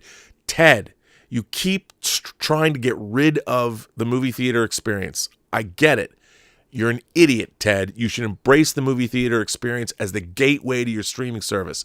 You put something out, it does good in theaters, it's going to do better on your streaming service. And I love your streaming service, buddy. But hey, man, this weekend is proving that when you get people excited about going to see the movies, I mean, hell, people are going to go pay $25 million this weekend to go see Revenge of the Sith in a movie theater, which is Disney's bread and butter for decade after decade after decade. The studio ran on re-releasing its famous movies, its famous animated films over and over and over and over again to make money. Hell, Disney released Song of the South in theaters up to 1986. But they're never going to do that ever again. But they used to. And what was that? Who embraced that movie? Black audiences. You know, nowadays you can't even get it unless, you know, you come to my observatory. I got 2 different versions on Blu-ray. Shh, don't tell anyone. Zippity-doo-dah. But anyway, I think that's the point, is people want an experience in a movie theater that they haven't had before. The problem is there's very few people in Hollywood, especially if you watch the studio, that can tell you what those things are. The reason that Ryan Coogler got to do what he did was because he made Fruitvale Station, he made Creed, but his last 2 movies collectively made $2 billion. He's one of the most sought-after directors, and smartly, he went ahead and made a passion project that he wrote. He did what Christopher Nolan did. You know, you make one for them and one for me. Hey, I just made you The Dark Knight. I'd really like to make this movie called Inception. And when Inception came out, it made almost $900 million. You had Warner Brothers marketing team taking all the credit. No, it was Christopher Nolan who came up with that shit. And you know what? Who would have thought he was able to sell Dunkirk to Warner Brothers? They're probably just making Dunkirk thinking no one was going to go see that. Okay, I'll make your little art film about World War II. Well, we have to do that. Cut to, it made $500 million. Dunkirk is great. I mean, you lost Christopher Nolan, but now you got Ryan Coogler. So we shall see. Anyway, well, let me check in with anybody else and see what people are seeing here. Let's actually, there are a lot of people seeing stuff, so let me hear.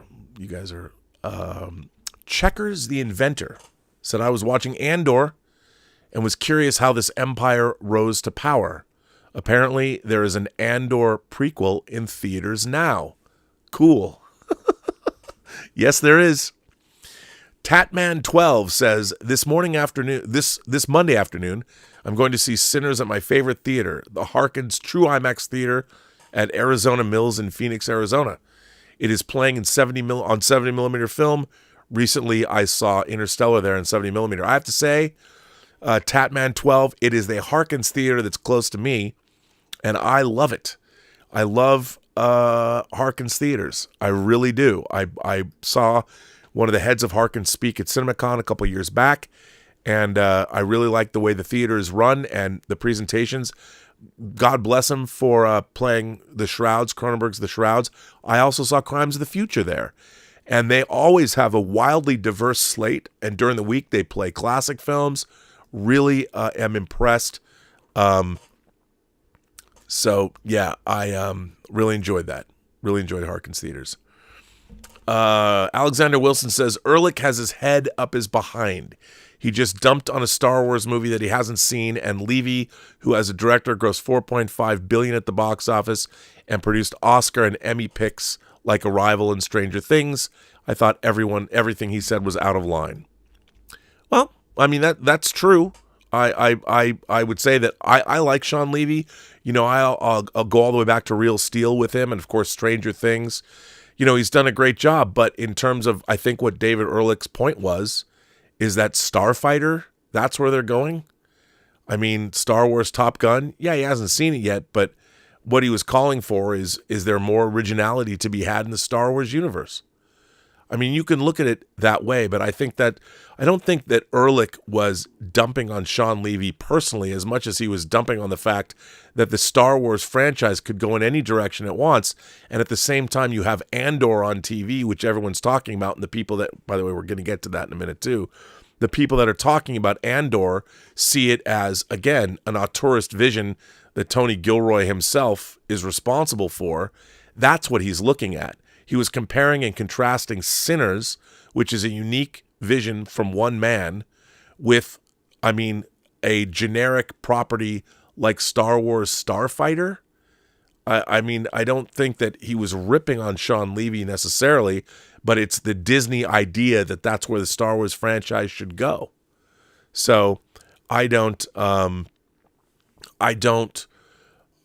understand what you're saying, but I think what Ehrlich's asking for is originality and take some risks to bring people things they haven't seen before. I don't think that Starfighter is, I don't have an opinion on it because I'd have to wait and see. I hope it's good. I think Sean Levy's made some really entertaining movies. I like Free Guy. But again, he's working, let's see some shocking originality. I think Stranger Things, the Duffer Brothers did something. Again, they remixed 80s culture into something unique. I'm looking forward to season 5. So, but I understand where you're coming from. Our own Major Chai Chai says, I just got home from seeing Minecraft. I have to say that it committed to a playful and whimsical tone, which is all anybody can want. Now, the last thing that I wanted to touch on this week was Andor. I loved the first season of Andor. And if you watched Versus this week, we had a little bit of a snit again. Me and Angry Badger and a few other people got into an argument about Star Wars. And what is Star Wars? And to me, I think Star Wars was successful because of, yes, the ideas of George Lucas, but all of the people that he had around him contributing to Star Wars. And if you read Rinsler's book on the making of Empire Strikes Back, which, by the way, those are large, they're all like coffee table books. Rinsler, he passed away.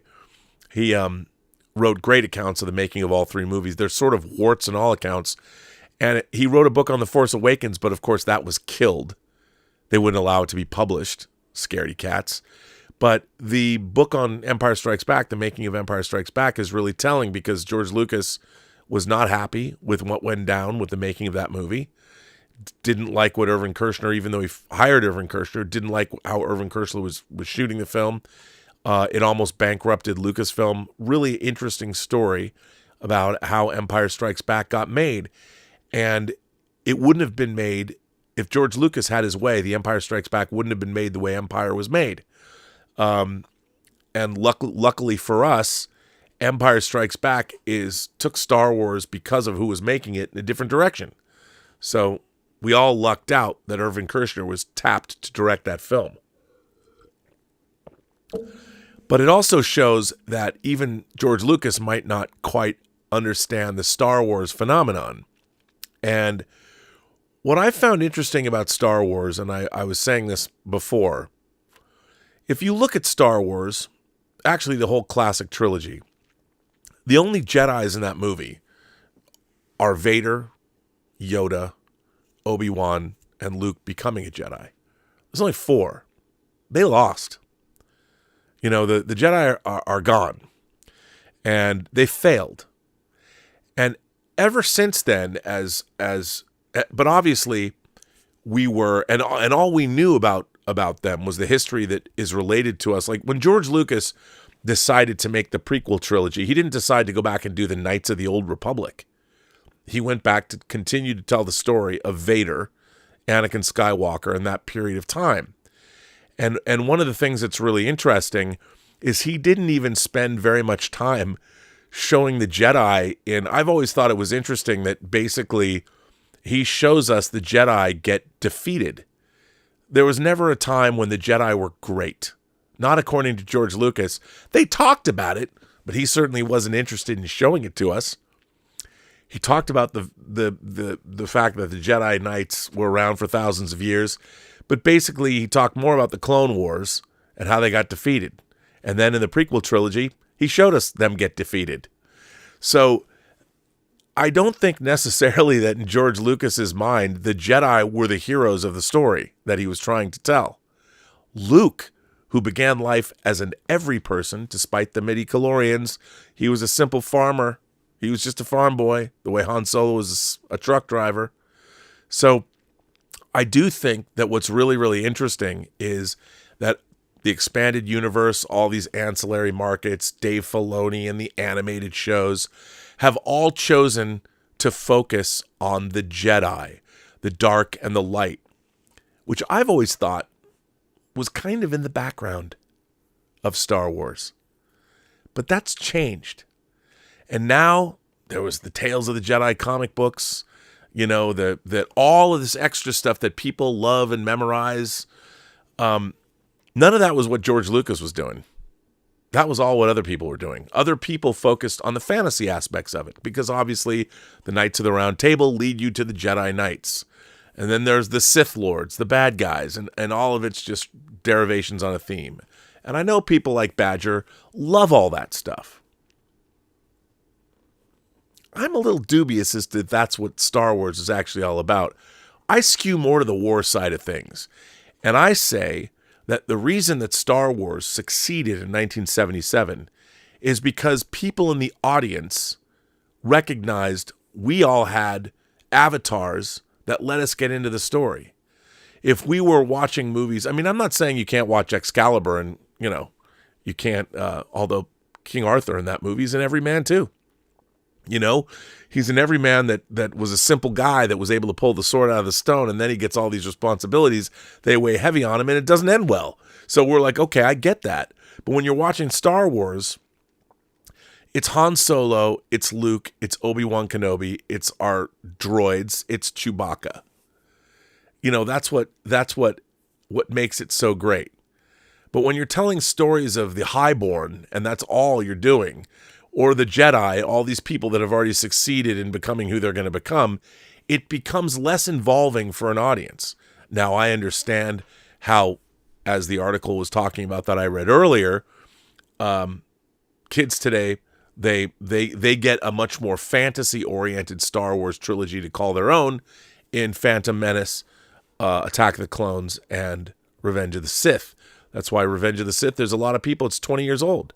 I mean, if you're 30 right now, you were only 10 when Revenge of the Sith came out. And you probably, if you hadn't seen Attack of the Clones 3 years before that when you were 7, it might have been your first movie, the Star Wars movie that you saw in a theater. So I can get why a lot of people are going to the theater now, especially younger people. They're having their first experience with those movies in the theater. And there hasn't been a Star Wars movie in the theater in 6 years. That's a long time. So I get it. I get why people are interested. Now, for me, when I was watching Star Wars for the first time and watching Empire Strikes Back 26 times in the theater, the Jedi Knights were on the periphery. I mean, Vader, of course, was a Jedi Knight, but he was also a cleric. He wasn't just, there was more to it than that. And he was an advisor to a Nazi-like empire, to the military that existed. The central focus of the first Star Wars trilogy is a conflict between the rebellion and the empire. It's not about the Jedi and the Sith. The Jedi and the Sith have been reduced to 4 dudes that live in the universe. The Sith won. The Jedi are gone. You're the last remnant. I mean, your sad devotion to that ancient religion. So in my mind, the Star Wars that I fell in love with was essentially a war saga with this adjunct Jedi Knight ancient thing that happened in the past, but they all got defeated. And all that was left, even the Sith, there's one Sith Lord left. Where's everybody else? Both sides got destroyed. Now the Empire rose, and you've got Palpatine. I guess Palpatine, you'd say, is the 5th Jedi. But, we didn't meet him until Empire, obviously. But I consider him, he's the devil, in a way. He was never really knight status. He was always a leader. he was the Sith Lord that took his position from he was always the leader, taking his position from other leaders. He was he an apprentice? I guess he was, but still. There was only ever 2, a master and apprentice. And I don't know if you consider those Jedi Knights. whereas they were different. They were lords. But still, so to me, I like the war side of Star Wars. Why? Because it has something to say about our own history. All that Jedi Knight gobbledygook stuff is all the made-up fantasy stuff. But the war aspects of Star Wars have a lot to say about Empire's rise and fall. Even when you saw, of course, This Is How Democracy Dies with thunderous applause. All of that relates back to how many empires have risen and fallen on our own planet. So, like any good science fiction, there's an allegorical element to Star Wars that exists that I found fascinating. Now, who found it even more fascinating is Tony Gilroy. And Tony Gilroy, who's an Academy Award-nominated writer-director, obviously famously came in and helped shape Rogue One as he did on Godzilla. And now he was given Andor. What is Tony Gilroy doing now? He's exploring what does it mean for a rebellion to start, and how did the Empire seize control, and what is the Galactic Empire? How does it work? How does any empire work? And of course, we saw this week, there's a lot of pundits on YouTube that were shown all 12 episodes of Andor, and it has received unanimous praise almost.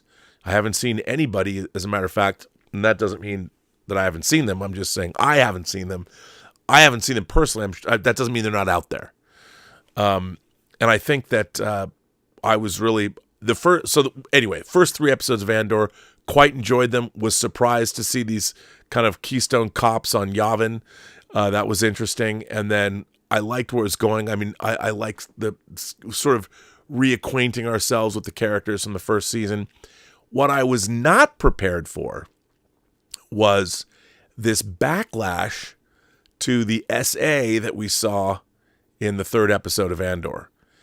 And a lot of people have really focused on that, have talked a lot about this kind of thing doesn't belong in Star Wars. And I've always kind of found that kind of strange, because if you're leaning into the wars side of it, obviously in Revenge of the Sith, Anakin Skywalker kills children.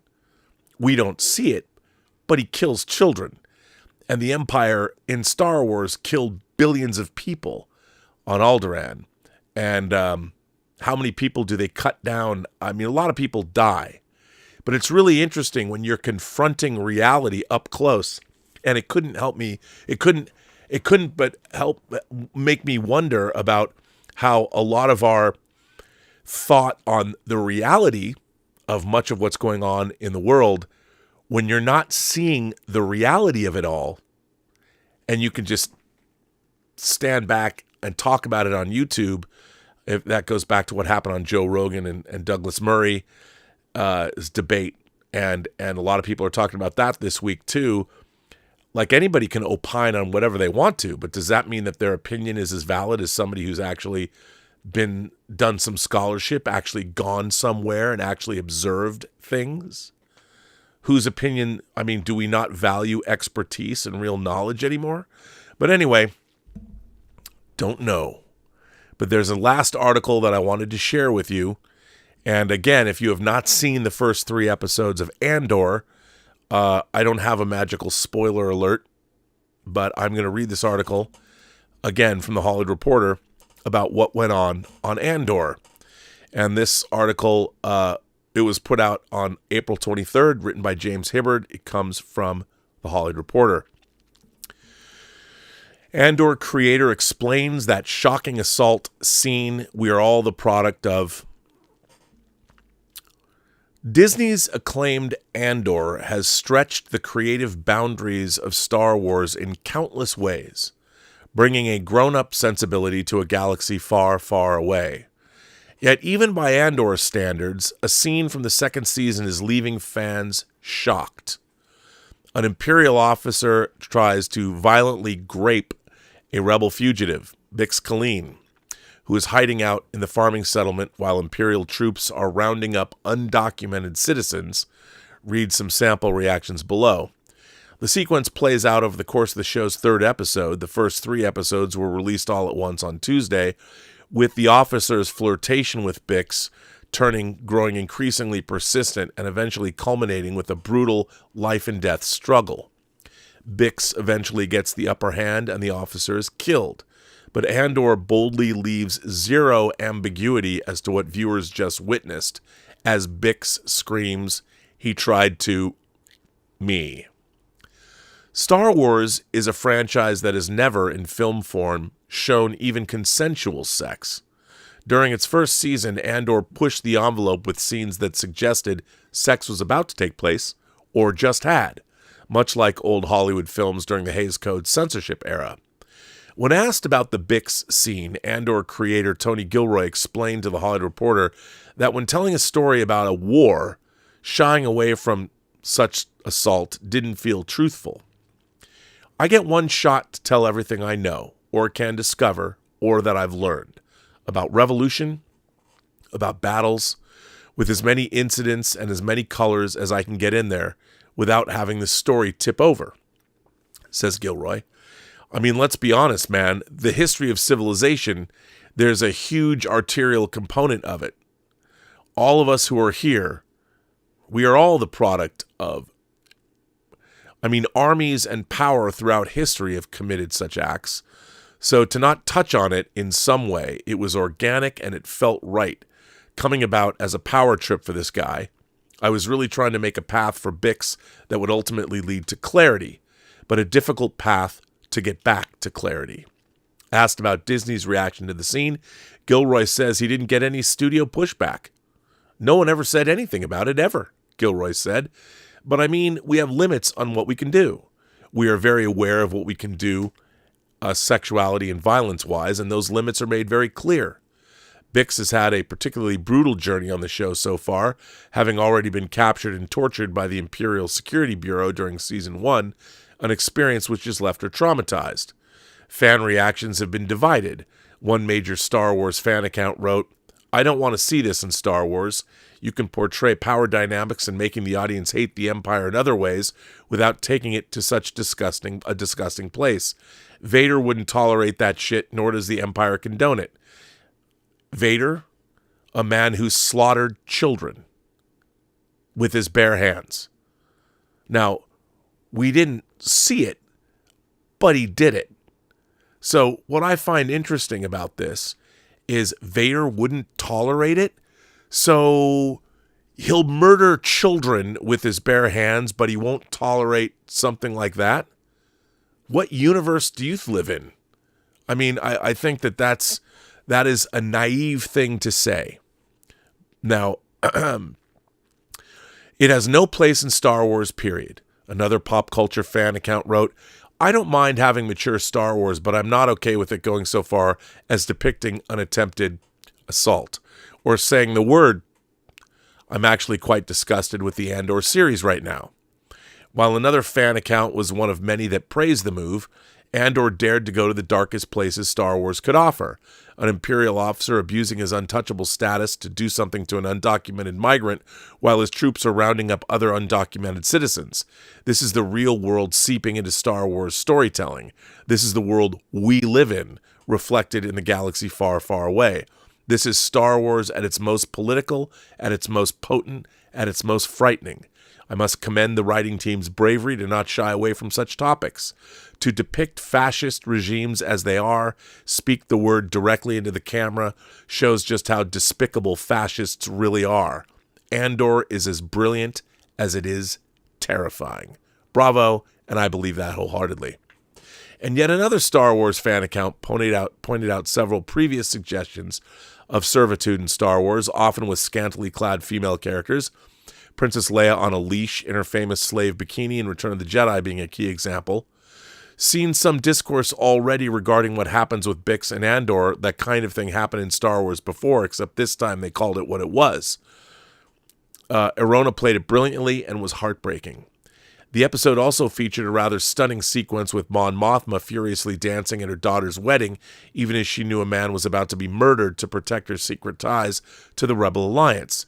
The sequence was full of frantic energy and showed a rather different side to the stately senator.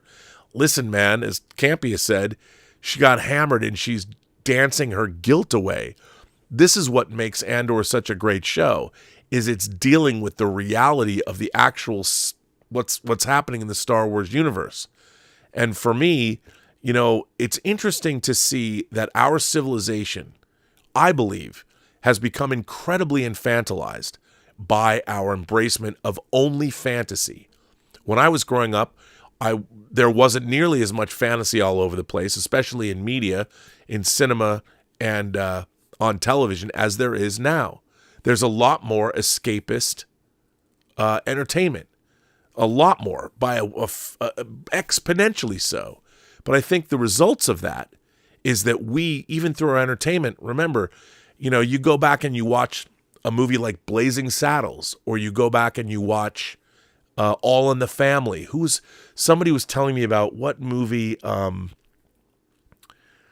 don't know, it was a movie that somebody was talking to me about the other day that they were showing to a friend of theirs or friends of theirs, and they couldn't believe the kind of racist language that was in this movie. And our civilization has become very infantilized because all we're doing is watching escapist entertainment. It's not balanced out. And, you know, Rob G., who I've been talking to, you've seen, we want to do our show Cinema Palette, and we want to have a broad range of movies, not just Star Wars, MCU, and Star Trek, and Harry Potter, and all of these things. People are not watching material. They're not having things balanced out. Even Game of Thrones. I mean, look at where Game of Thrones went. Some pretty dark places.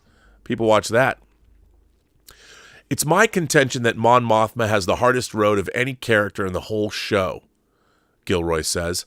Other people suffer from all kinds of sacrifices and all the physical threats.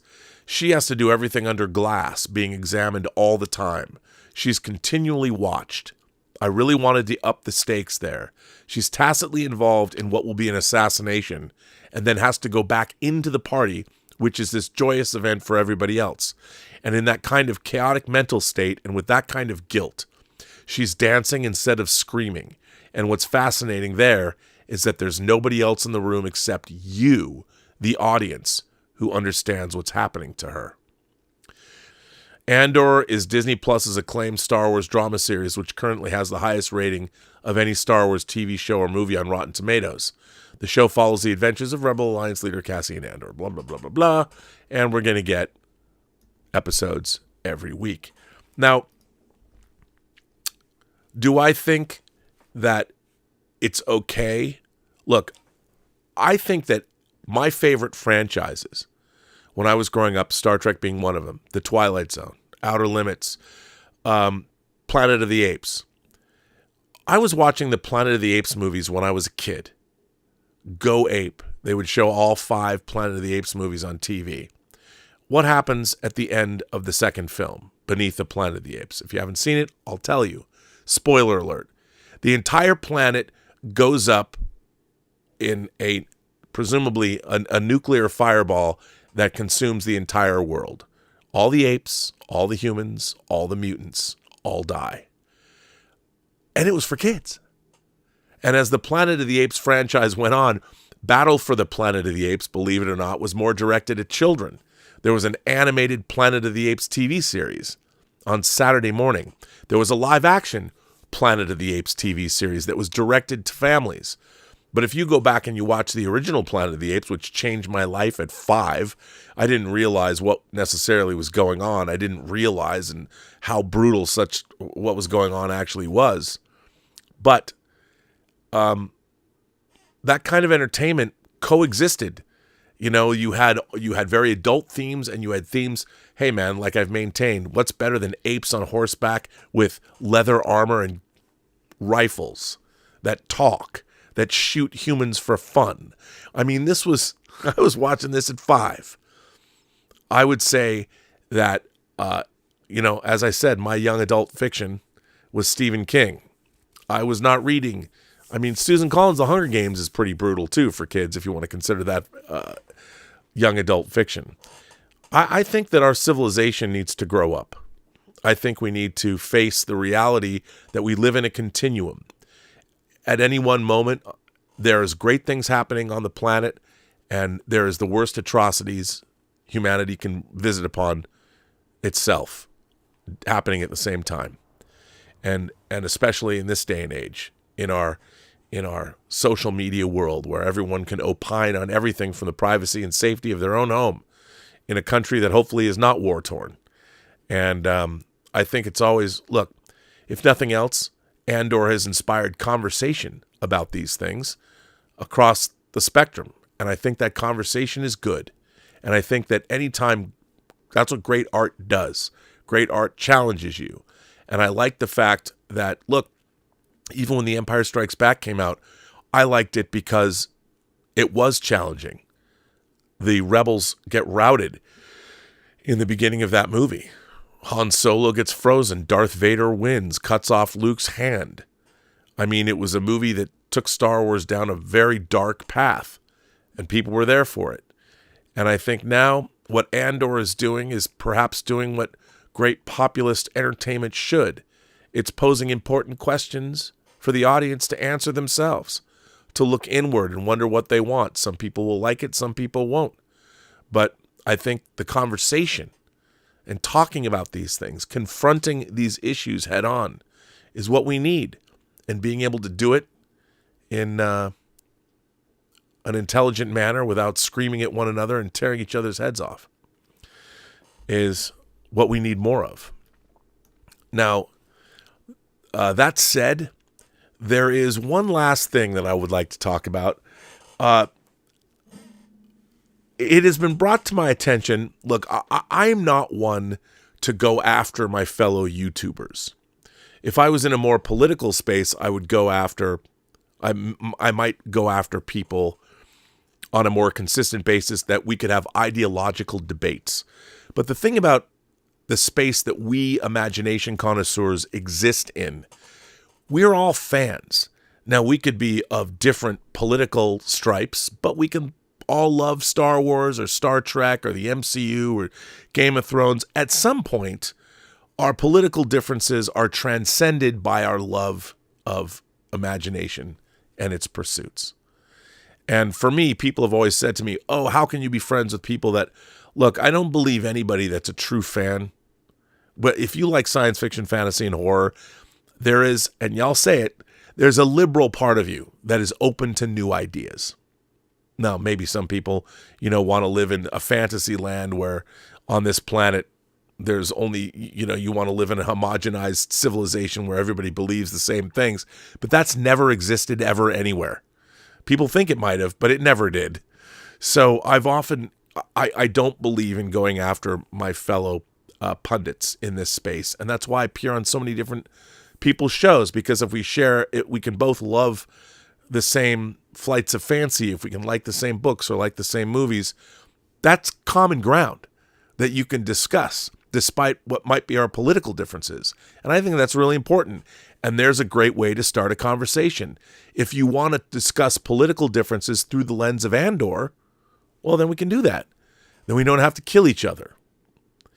But there are people like lately that have been accusing me of being a shill because, say, I want the new Superman movie to succeed. Well, to be honest, I can't imagine, I don't understand wanting any movie to fail. I don't even want Star Trek to fail. It continually horribly disappoints me. But I do watch every new Star Trek thing that comes out, and I want it to be great. I really do. But the last thing that they gave us was Star Trek Section 31. And that tells me everything I need to know about everybody involved in the Star Trek franchise currently. I don't care who's responsible for it. And the new season of Strange New Worlds and the new, they've already told me, they've already shown me since 2017, actually going all the way back to 2009. So you're not going to win me back on that one. But I want movies like Superman to succeed. I like filmmakers like James Gunn, who is an auteur. I got to work with him on a film he wrote 25 years ago that I was a producer on. I've met him. I've interacted with him. Not since he's had greater success. I haven't really seen him much. But, I interacted with him and liked the guy. So here's the thing. Why wouldn't I want his Superman to succeed? I liked Slither. I liked Super. I liked The Suicide Squad. I even liked, against all my better judgment, Zack Snyder's Dawn of the Dead, which I was primed to hate, that he wrote. We're getting a Superman movie, and here's the thing. People are complaining about him appearing in the marketing of a movie. I would say the co-head of the studio, James Gunn, the man who wrote the new Superman movie and who's directing the new Superman movie, who literally has the pressure, this movie must succeed or his studio, DC Studios, could come crashing to a halt. Why shouldn't he be out there promoting his film? I am not shilling for James Gunn. I really want to see the new Superman movie, and as a lifelong Superman fan, I've read thousands of Superman comics from everybody. And, for the most part, I've really enjoyed my journey, a lifelong journey with Superman. My first Superman, in terms of media Superman, was George Reeves. I love the 50s Superman TV series. I'm sure a lot of the people that call me a Superman shill haven't even seen that show, but I loved it. And that's what I had as a kid when I was reading comic books for the first time. Christopher Reeve's Superman hadn't come out yet.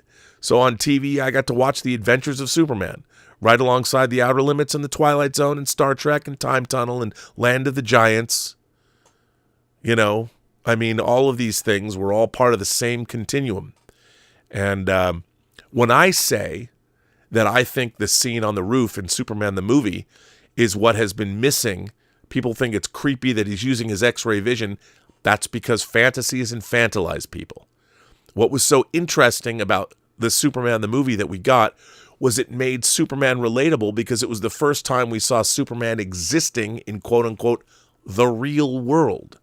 And it was existing, how would this have worked? And what's interesting is I think what Richard Donner did in 1978 Superman is what the MCU built upon to make it relatable. People talk about the humor in the MCU. No, it made people realistic. When you see Tony Stark in the back of that Humvee in the beginning of Iron Man 1, and he's talking to the soldiers and all that, and he's being snarky and irreverent, and you go to the weapons test, all of that stuff made you believe that Tony Stark was a real guy. And then the MCU was born.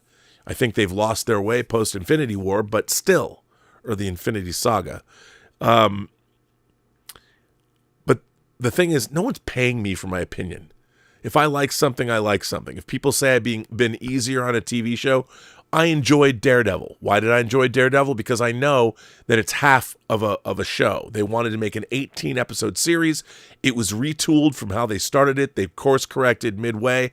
I will wait to give a definitive review of Daredevil when I've seen both Season 1 and Season 2, which were not supposed to be Season 1, Season 2. They were going to be one long series. And it was apparent to me that where Daredevil ended was in the middle of a story. So why haven't I come out and been more critical of Daredevil? Because I know the story's not over yet. I liked it. Do I think that it achieved the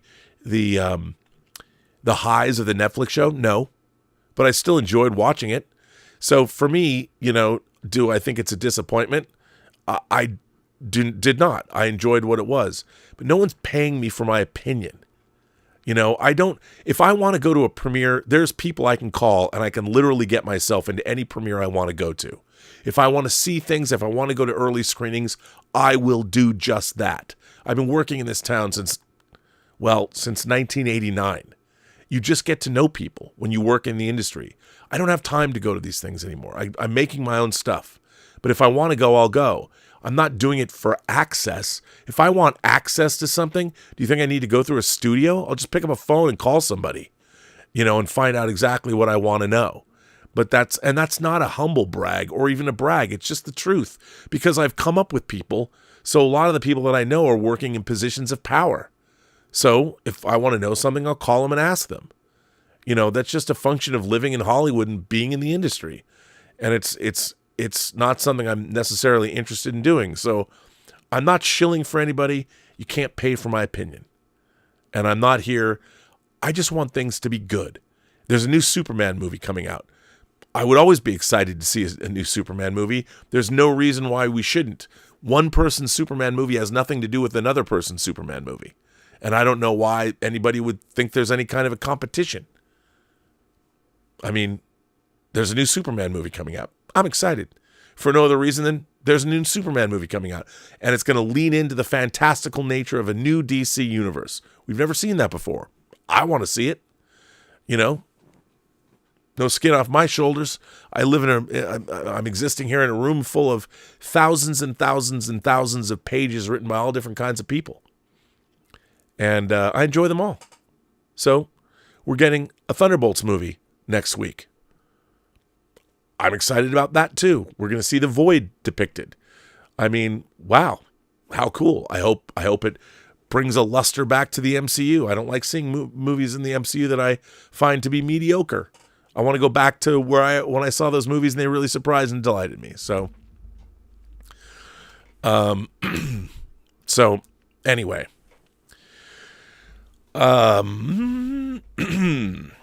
let's see what I will go back and do. So to put a fine point on it, I'm not a shill. I'm not paid for my opinion. I'm just not. I don't do that. And if you wanted to pay me, I'm not going to, there isn't enough money in the world. Well, I shouldn't say that. If somebody's going to pay me millions of dollars, I might come out and say that Star Trek Discovery is a good show. But you'd have to pay me a lot of money. And everyone would know I was lying. But I'll take your cash. You can't pay me for my opinion. Because I'm interested in seeing great movies. I'm interested in seeing movies like Sinners. That could only come from somebody like Ryan Coogler, who his life experience, his uncle telling him about the Delta Blues, he went out and he wrote something that came right out of him. Nobody told him what to write, and he went out and, well, he did it his way. He made an unprecedented deal with the studio. What did he do? He leveraged the success of the three-peat. And by the way, don't forget, he started his own company, Proximity Media, with his wife, with his friends from USC, including his composer, and that's amazing. They started their own company and they're putting their money where their mouth is, and they're also producing movies. Judah and the Black Messiah was a Proximity Media thing. And if they're going to reboot The X-Files as a movie or a TV series, bring it on. Why do I say that? Because he loved Rocky, so he gave us Creed. Now, I know the Critical Drinker and I sometimes we depart on things. He does not like Creed nearly as much as I do, and he's got some good reasons to not like it. And I don't disagree with him, but I still like Creed, knowing what he says despite that. And I think Ryan Coogler showed what he can do when he's working in someone else's IP, and then he forged part of the MCU with Black Panther and Wakanda Forever. So why wouldn't I like somebody like a Ryan Coogler to reboot The X-Files? And I think if he does, it'll be canonical. He'll keep it in canon. He's not going to go, and I could be wrong. And if he starts from scratch, I understand. But look, I love The X-Files, but the last two seasons were so bad. They were so disappointing, and they were made by Chris Carter. Anyway, that said, let's see. A tip, an anonymous tip says, would you be open to voice acting in a computer game context, paid, just putting out a feeler in the form of a super chat? Not sure if time is a factor. Great show today, by the way. I mean, from what are you asking me if I would be a voice in a computer game? Yes, 100%. It's funny. I've done some voice acting in the past. I just never pursued it as something. It was so funny. Everyone knows that I voiced my own the XFL cheerleaders commercials that aired nationally. That was the only time I was ever paid, and it was I've told that story. You can go look up on Robservations the XFL cheerleaders, and you can hear the whole story, and I show the commercials that I did. But yes, I would be happy to. No, I'd love to do that. It'd be fun. I like voice acting. I do. I just don't do it much because I did a few voices in True Noir, but you can hear me a little bit. But sure. That I would be honored that you would even ask. Tracy, A World in Pajamas is here and says, how is everything, Rob? How is True Noir going? Well, True Noir is, of course, finished. You can go to truenoir.co right now, and you can hear all 10 episodes. And I'm working on all the Kickstarter perks now. Well, this is weird. I just finished watching Andor. I thought it was brilliant. My parents introduced me and my brothers to I, Claudius when I was 12 years old. Well, your parents were wise. I, Claudius is one of my favorite things I have ever watched. For those of you who don't know, I, Claudius is a miniseries that was done by the BBC in the 70s. And yes, it was shot on videotape. And when the characters are in the Roman Colosseum watching the gladiators fight, you never see the reverse. The camera's pointing on them. So it's a little difficult for modern audiences to take now. But it's an incredible saga. And you'll recognize Patrick Stewart's in it. John Rhys-Davies is in it. John Hurt is in it. Brian Blessed is in it. Sean Phillips. Ooh, is she amazing. It's an incredible show. Not many people watch it today, but they have remastered it. Again, it's shot on videotape, so it looks like a soap opera, but it's one of my favorite things. I think it's the Godfather of television myself, the way people revere the Godfather. I, Claudius came out not too long after the Godfather, definitely a product of the 70s. First time I saw boobies on public television. It was great stuff, and it's one of my favorite things ever. So good to hear from you, Tracy. Andy Makes Star Wars says, Superman the movie will always be remembered. It was epic. It was epic. Major Chai Chai says, after seeing the Superman trailer in the theater, I'm more excited to see it. The rest of the theater seemed to like it too. Well, I think, look, as we get closer to once we have like scenes where characters are speaking to one another, I think we're going to have a lot more excitement to the film. So yeah, I'm excited. Look, I can't wait to see Superman. It's going to be dope. Who's not going to like it? It's going to be great. Oscar Herrera says, Superman will be the first comic book movie I take the kiddos to. Well, congratulations. I think they're going to have a good time. It looks like they will, because it looks like it's going to be for everybody. So I'm excited. Anonymous asks, did you think Douglas Murray did poorly in the debate? I felt his only the expert should talk about these things was a poor avenue to take when him and Smith were united over the COVID thing. Look, I think that he was ganged up on. So for those of you who haven't been keeping up, so on the Joe Rogan show, Douglas Murray, who is a conservative writer who actually I'm a fan of. I read his book, The Madness of Crowds. And he's written a lot of books about various things. I found out today that he wrote a book about Oscar Wilde's lover. His gay lover was his first book. And he is a very highly educated man. And I have been a fan of his. And he was on the Joe Rogan show. And he was talking to, is it Doug Smith, who's the comedian, who's the friend of Joe Rogan's. And the two of them were on the show against Douglas Murray. And they were talking about Gaza and war and what's going on there. And Douglas Murray made the point that I think that he was a little off his game when they were sort of ganging up on him. But the premise that he made, look, we live in a world today where anybody who's considered an expert is discredited because a lot of experts have lied to us. And especially the COVID thing, when people weren't willing to entertain the idea of the lab leak in Wuhan, when, as Jon Stewart pointed out, it literally was researching these kinds of things, a gain of function. So I understand all that. And I think that there's a lot of people, once COVID happened, a lot of people didn't know what to do. You know, lots of people died. And you could say it was because of comorbidities and all of that. But clearly, there were all kinds of different agendas out there and people saying one thing and doing another. And we, of course, have been at the mercy for the last 100 years and plus. Companies have lied to us. Forever chemicals are in our environment. We are constantly...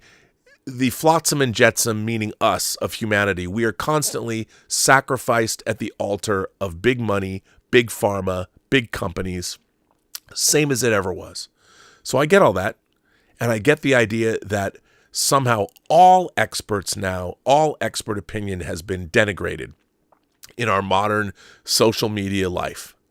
I think that's a mistake. And I think when on Joe Rogan over the last couple of months, he's platformed people that are a little kooky, that have said things like, you know, Winston Churchill was the real villain in World War II. Really? And there's a lot of people that have bought into... Look, I read all kinds of craziness about the moon landing was a hoax, and people want to still believe the Earth is flat. And there's all of this incredible craziness in the world right now that has been fomented by social media. I think Mr. Murray's point was there are people that have spent a long time learning about certain things, going places. It's a lot different. Everybody can opine on everything now. But until you've got... Look, I know from my own experience that when I made Free Enterprise, the first time I left this country was to go to Spain to show my film. And we agreed to go there. We went there for 2 weeks. Thank you, Sigis, the greatest film festival in the world. I don't care about Cannes. I'd love to go to Cannes. I've been to Cannes too, but Sigis is my favorite film festival in the world. Going to Europe, there was everything about Europe. Every single thing about Europe was different than the United States. And until I had gone, I never would have known that. You can tell me that, I could, but actually going somewhere and experiencing everything, the people, the food, the scents, the sounds, the way the air smelled, the way the sunlight looked, everything was different. Everything. And until I went there, I wouldn't have known that. So for me to sit back and opine in the United States about what Europe was like without ever being there would have been stupid, because I would have been proven wrong as soon as I stepped off a plane. And so I think that's what Douglas Murray was saying. You know, you're opining about a part of the world that you've never been to, that you don't know anything about, and you're reading about it from the comfort, you're reading about it from people that are giving you their skewed perspective. And that's all Douglas Murray was saying, that before you go on and opine about all these things, and I think that's one of the problems with the United States in general. How many of us have passports? How many of us have traveled? How many of us, we hate people without ever having met them? And I think that's a big problem. So, I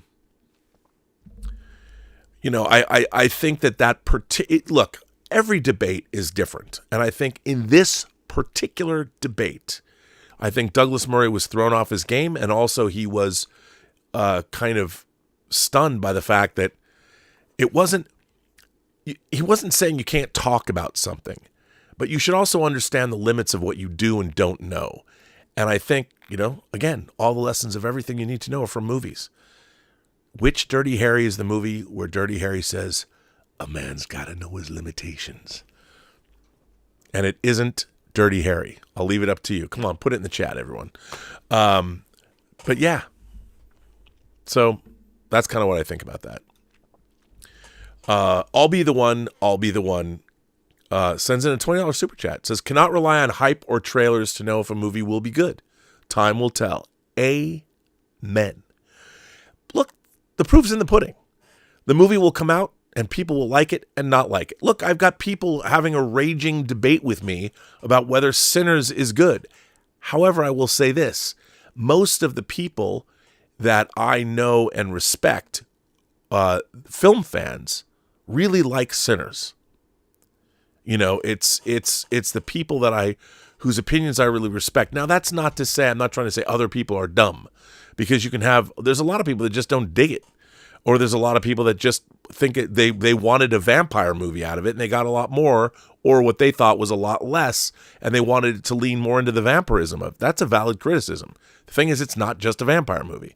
And I would dare say that although there are vampires in it, I don't even think I would call Sinners a vampire film. I don't think that's its focus. That's why it's called Sinners. So, of course, that's just me. I could be wrong about that. I could, and we might have, your mileage may vary. So yeah, go see the movie. But World in Pajamas, Tracy goes on to say, have you heard about the TV series Gandhi with Tom Felton? I have not. Are you going to watch King and Conqueror about the Battle of Hastings? I would love to watch that. Sounds good to me. Count me in. Yes. 1001 Johnny has been a member for 23 months. Rob, I missed you started streaming. I was spreading the good word of Ultraman. A lot of Ultraman stuff coming out on disc, which is good to see. I always think of you when I see things like that. Black Adder Not I sent me a $26 super chat. Thank you for that. I appreciate that kind of support. It says, I recently dipped into a bit of researching history and made a shocking discovery.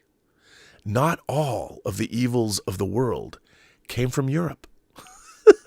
Shocking. But as a European male, I can only apologize. Nice. Okay, first of all, anybody that's going to reference Blackadder, you'd think that they make it sound like all the evils of the world. I mean, look, let's face it. There's evil everywhere. Human beings, we're not a great bunch. And most of our history is something not to be proud of. But despite all of that, we've somehow managed to pull ourselves up through the muck.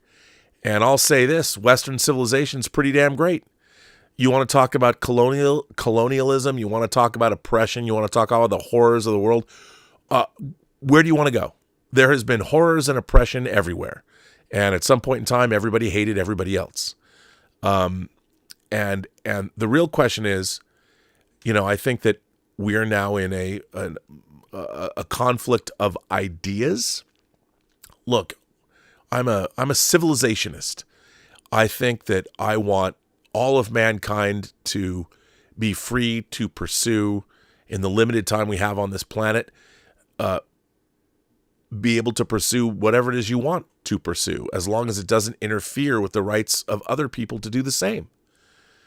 I believe in literature. I believe in the rights of all people. I want to hear stories. I mean, in my own little neck of the woods, one of the great things about Sinners, to me, to get back to Sinners, is Ryan Coogler was able, unfettered, to write and direct and make with his friends. Ludwig Göransson is not a black dude, but as he proved with Black Panther, could go to Africa and tap real African musicians on real classical instruments from that part of the world and incorporate them into a incredible score. He did the same thing with Sinners. Sinners, the musical component of Sinners is incredible. And by the way, Ludwig Göransson is a partner in Ryan Coogler's company Proximity. So you look at this, these are not DEI initiatives. These are friends, colleagues, co-workers. If you read Ryan Coogler telling the story of, which I did on the other show, telling the story of meeting his wife and how now his wife is part of that company too. To me, what they're doing at Proximity and what they did with Sinners is that's like the dream way that the entertainment business is supposed to work. Not only was he able to strike an amazing deal with Warner Brothers, not only did he have executives in Pam Abdi and Mike DeLuca to let him do what he did, but it's now triumphing at the box office, showing that what he wanted to do and how he did it. You know what? People could be cynical and say, well, Rob, he did make movies that collectively, the Black Panther films for MC, they did make $2 billion. But even that's not easy. You can't sit there and go, like, he had to make Fruitvale Station. First of all, he went to USC Film School. He made Fruitvale Station. He made Creed simply because he wanted to make Creed. And again, I'll tell the story that Ruth Carter told me on the interview I did with her for the Designing Hollywood podcast. Here, him and his father bond over watching Rocky movies when his mom was sick. He makes Creed. He shows it to his dad. And what does Ryan Coogler's dad say? This comes from Ruth Carter herself. 2-time Academy Award winner for costume design for Black Panther and Wakanda Forever.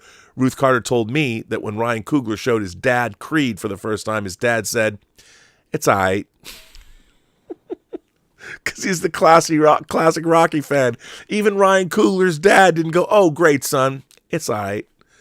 There's some honesty happening there. That means Ryan Coogler was brought up in an environment of honesty, which helped him make Sinners.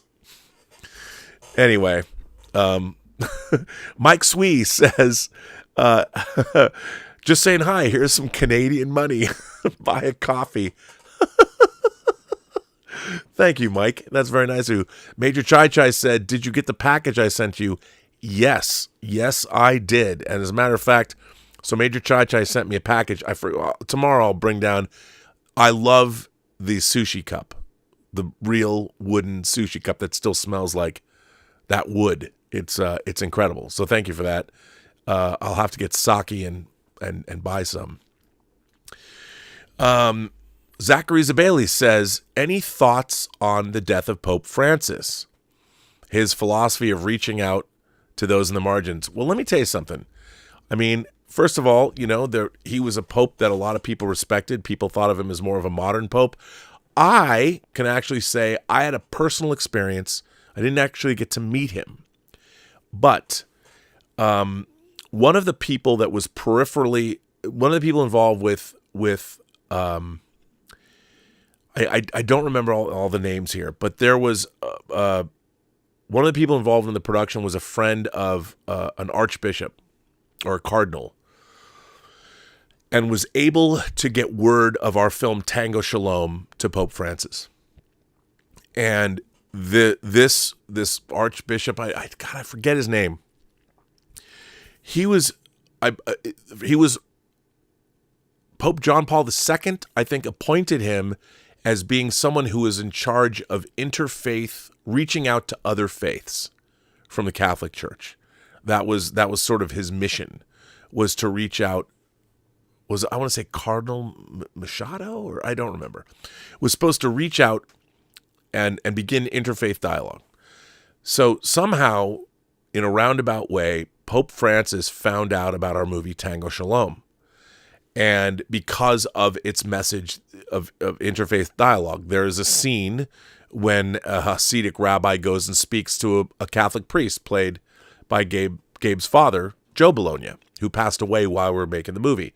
So the Pope, the way it was explained to me, the Pope either saw some of the film, saw the trailer somehow, and so much appreciated the idea of interfaith dialogue that he spoke about it in the Vatican newspaper. And it was published. I put it on my YouTube page after he passed away. So, and then he said in this article that he blessed the cast and crew of the film. So, in a way, being a producer and the editor and the post supervisor and the visual effects supervisor of Tango Shalom, now Forbidden Tango, I can honestly say that I was blessed by Pope Francis along with the rest of the cast and crew of Tango Shalom, because he appreciated the interfaith message that the movie espouses. And of course, one of my favorite scenes in the movie is between an imam and our main character, who's a Hasidic Orthodox rabbi. Or I guess he's a Hasidic rabbi. There's Hasidic Orthodox. No, he's a Hasidic rabbi. And there's a great scene between an imam and our main character in the film. Ironically, this movie that was praised for its interfaith dialogue and its supporting of peace between all religions, of course, had to be pulled out of German theaters after the Hamas attack against Israel. It had opened in 50 German cities on October 5th, 2023. And then, of course, Israel was attacked and people were protesting on the streets to free Palestine, and our movie about a Jewish rabbi was pulled out of theaters. So, but yes, I don't know what that says about anybody, but it's interesting. You can't catch a break, I guess. You can't catch a break. So now let me see if I'm missing out. I want to make sure that I catch everybody. I don't want to miss anything. Let's see. I thought Thomas Logan, you sent me something. I might have missed it. Zachary Blackadder, I got you. 1001 Johnny. I'm just checking to make sure I don't want to miss anybody's. I hope not. I think I got everyone. Well, everyone, I think I'm going to wrap it up here. I'm going to leave this here. And I don't think I missed, or maybe I did. I don't know what's going on. Let me just check. I just want to check on one thing and just make sure that I haven't missed anyone's super chats, because I very much obviously appreciate you guys for caring. So BK Bedstuy became subscribed to the channel. Thomas Logan said, "All right, that was your thing about Ted Sarandos as the enemy of filmmaker." Ted Sarandos. Oh, so this is new. No, there's a few that I've missed. Let me Let me continue. I've missed a few. Let me go back. I didn't realize that there were so many that I missed. Wow, I've missed a lot. So hang on now. I've missed a lot, people. All right, let me go back. Michael Preston says, I feel Star Wars was really about the end of one lifestyle Jedi and the beginning of a modernized culture of magic and the beginning of a technological future, the end of Camelot, so to speak. I like that.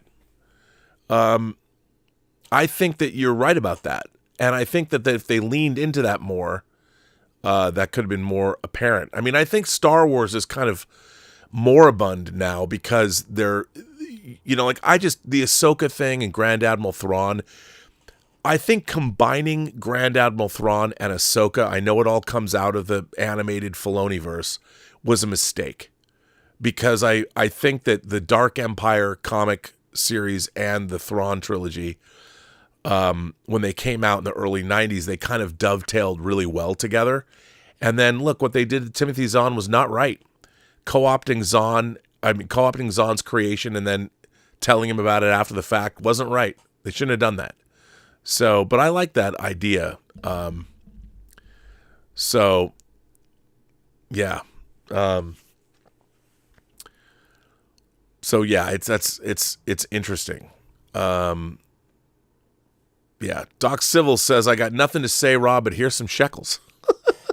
Well, thanks, Doc Civil. I appreciate that. You guys are lovely. Stubble McShave sends in a tip and says, beside appreciating Andor for the writing, Mon Mothma is hot as hell. Okay, my favorite thing on the internet this week is somebody dropped a video, an hour-long video of Mon Mothma dancing, using that unbelievable banger of a track. That EDM track is so good. I love that dance track. And by the way, I put on Twitter, somebody has to make a 1-to-1 scale, and they have to make it sound great. They have to make a 1-to-1 scale. I'm going to call it the EDM droid. That's what I'm going to call it. Until I hear something new, it's the EDM droid. With that music, and it comes packaged in there, and you can program it. You can put any song you want in there if you want. I want that EDM droid. Give it to me. Stub McShade says, besides appreciating Andor for the writing, Mon Mothma is hot as hell, and I appreciate the Ilsa She-Wolf of the Empire vibes of Dedra. If I know you right, you would agree. Oh, she is totally Ilsa She-Wolf of the SS. She is totally Diane Thorne. And there was something that softened that scene. Who would have thought when she was going head to head with Cyril's mother? It's just, that was amazing. Ross, is it Ross or Ross? It's interesting hearing about the episodes that Rick Berman was involved in breaking down, like Cogenitor. Berman was involved, confirmed by Braga. Berman was never a trained writer, but his instincts are often underrated. Look, you know what? Having met Rick Berman and interviewed him for both the Enterprise and the TNG Blu-rays, he impressed me. I think the thing about Rick Berman that was misunderstood is that Rick Berman was like, he produced Big Blue Marble, the Saturday morning cartoon, the Saturday morning series that wasn't a cartoon show, where he literally traveled around the world. Rick Berman is a man of wealth and taste. He liked, I think he would have rather spent his days traveling the world, experiencing the planet and all the people that were offered to him, and he got stuck. He was on his way out in the studio, and they kind of gave him Next Generation as kind of a last hurrah, and it worked out for him, and he got stuck doing the Star Trek franchise when the last thing in the world he wanted to do was watch Star Trek episodes.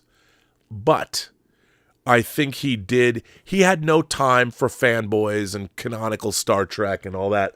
What he liked about Star Trek was he could hopefully tell human stories. And look, for the most part, he kept Star Trek on time and on budget. He produced 25 seasons of Star Trek over 18 years. That's amazing. And I think he deserves our respect. Not necessarily for canonical Star Trek, but I think he did a fine job. And he wasn't a trained writer, but his instincts were correct. And I think you pointing that out is very valid. Garrett Groover asks, which franchise is in better shape right now, the MCU or Star Wars? Well, I would say, look, I think overall the MCU, you know, you've got Thunderbolts coming, you've got Fantastic Four coming, and look, and we'll know. You know, we'll know. I'm looking forward to a couple of other things that are coming out from Marvel.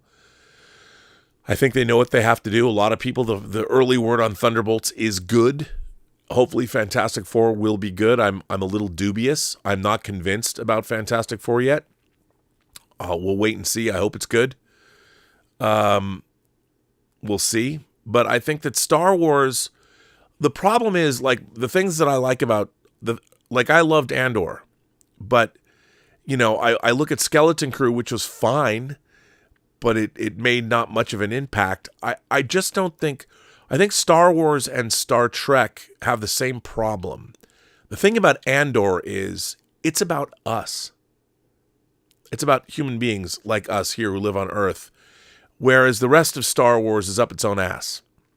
It's only about Star Wars. I just don't care about Ahsoka and Ezri. I don't care about any of those people. You know, I really don't. You have to have a story that allegorically links back to the audience in some way, shape, or form. Otherwise, why are people watching something? I mean, again, you know, if you look at the core of Star Wars before midi-chlorians, all of us, when you're Luke Skywalker, it's not about becoming a Jedi Knight. It's about becoming a better person. It's about digging deep and finding what's inside of you. You know, it's too big, I can't do it. That is why you fail. I mean, that's the core of it. You don't believe in yourself, and you're going to fail every time. You know, yes, what happened on Dagobah with Yoda and Luke, you could sit there and say, it wasn't about him becoming a Jedi. It was about the audience being taught by somebody we would completely, you would never believe that Yoda was the Jedi Master. Neither does Luke. He's underestimated from the get. And the whole point of that is that Yoda is teaching us as much as he's teaching Luke. He's teaching the audience. You know, you could dig deep. It's not about becoming one with the Force. It's about discovering who and what you are and what your potential is. So, yes, that is the way to go. And yeah,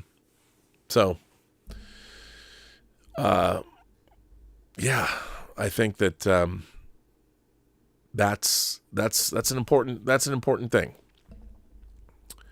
And I in that respect, I think Star Wars, that's why Andor is good. So we shall see. Let's see, I'm going back. I'm trying to get, so Anonymous says it's interesting hearing about the episode. Oh, I read that one, Cogenitor. Major Chai Chai says, my favorite Clones episode involved 5 storyline because I saw it as the Grunts story. It deepened the clones' humanity. Totally agree. But see, that was when it was the best. I mean, when it was leaning into the experience that we could relate to here on Earth. So I think you're right. Garrett Groover says, is Star Wars too afraid to evolve? We keep seeing the same eras over and over again. Even when something like The Last Jedi tried to push the franchise forward, it was met with backlash. Well, look, here's the thing. The Last Jedi was met with backlash because it did Luke Skywalker dirty. Simple as that. It turned, whether you want to call him a deadbeat or whatever, you have a character who we last saw defeating the Empire, defeating the Emperor, saving his father's soul, essentially. Then you jump forward to The Force Awakens and Luke is incommunicado, and then you find out he's renounced being a Jedi. Why would you do that? You know, that was an idiotic, stupid shortcut to make. And if you're a Star Wars fan, especially if you've read Dark Empire or you've read any of the books, and this is where people like Angry Badger and I agree. You know, you had the stories of what happened after Return of the Jedi beautifully told in all these other different mediums. They already existed. We already knew what happened to Luke. Now, it's not canonical because we didn't see it on the movie screen. But that story was told. Those stories were told. And they just got rid of them. So in our minds, it's like Dark Empire and the Thrawn trilogy comes from the early 90s. The Force Awakens came out in 2015. And so we, as Star Wars fans, for, 25 years?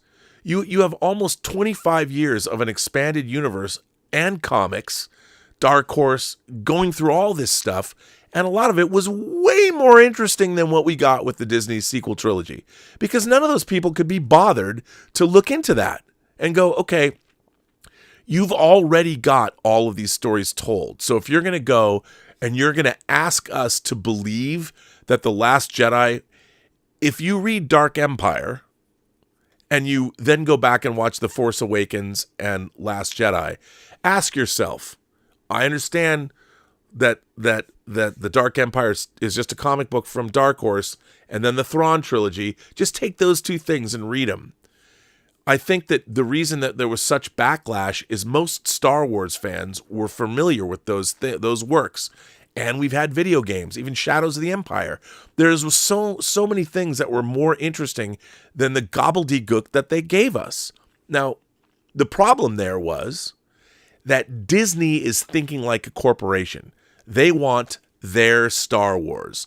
And their Star Wars, because Disney is a corporation, is a result of focus groups and testing and an agenda and all this. There's nobody there, and you can't fault a corporation. A corporation doesn't know how to tell stories. A corporation knows how to make money, and it knows how to run a business, theoretically, you'd think. It does not know how to tell a Star Wars story. So they come along and they look at their spreadsheet and they're like, man, J.J. Abrams, you know, he's done Mission Impossible. He's done Star Wars, Bad Robot, or Star Trek. He's Bad Robot, whatever. Gets big. Was he the best choice? I don't know. But at the time, maybe. None of the choices that are made at the corporate level are ever going to help a franchise like Star Wars. Ever. So when Star Wars was sold to Disney, what should have happened is they should have opened the doors to everybody in Hollywood to pitch. Like, not everybody, but I mean a certain level of people that have done a certain amount of things could come in to pitch. Now, I don't know if J.J. Abrams was just picked, but a lot of people should have been able to come in and pitch, I think.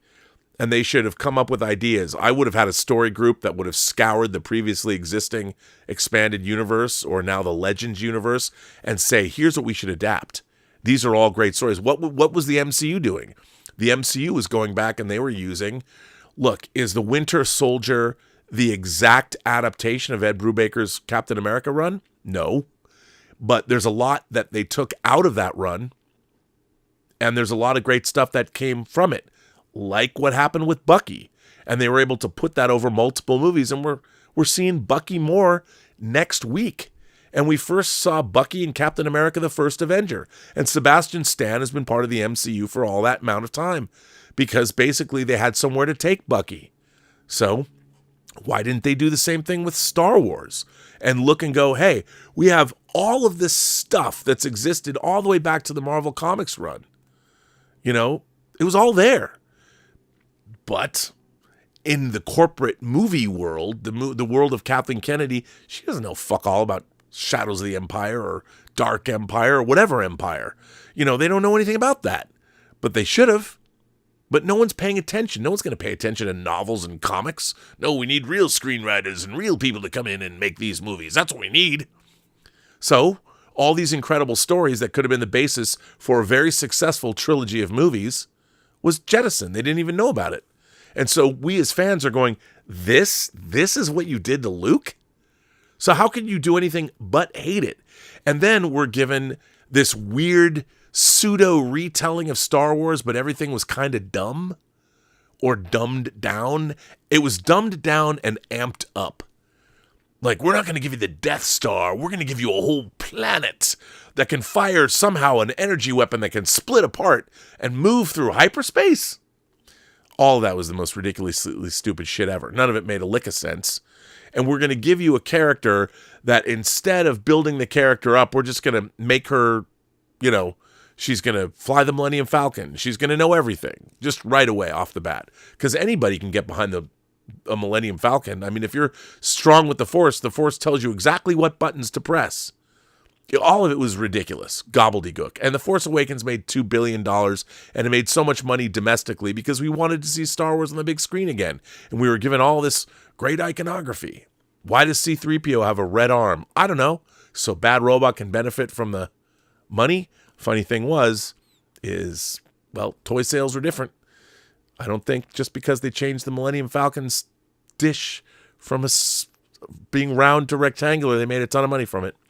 But anyway, so what is it? Star Wars needs to evolve. Look, like everything else, Star Wars needs to tell great stories about great characters set within that such rich universe. And it has in many mediums.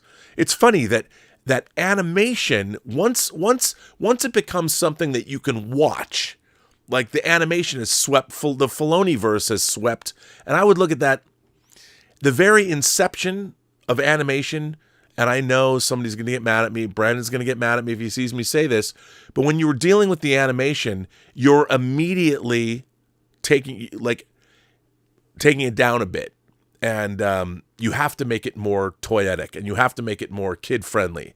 So immediately when you go directly into animation, and that now becomes the basis of modern Star Wars, what you're doing is you're making it, you've already infantilized it. So it's not like if your animated films were more along the lines of heavy metal or more like Japanese anime or something, but it didn't happen that way. So I don't think Star Wars is too afraid to evolve. It's just that Disney, their first and foremost position is we have to make this Disney.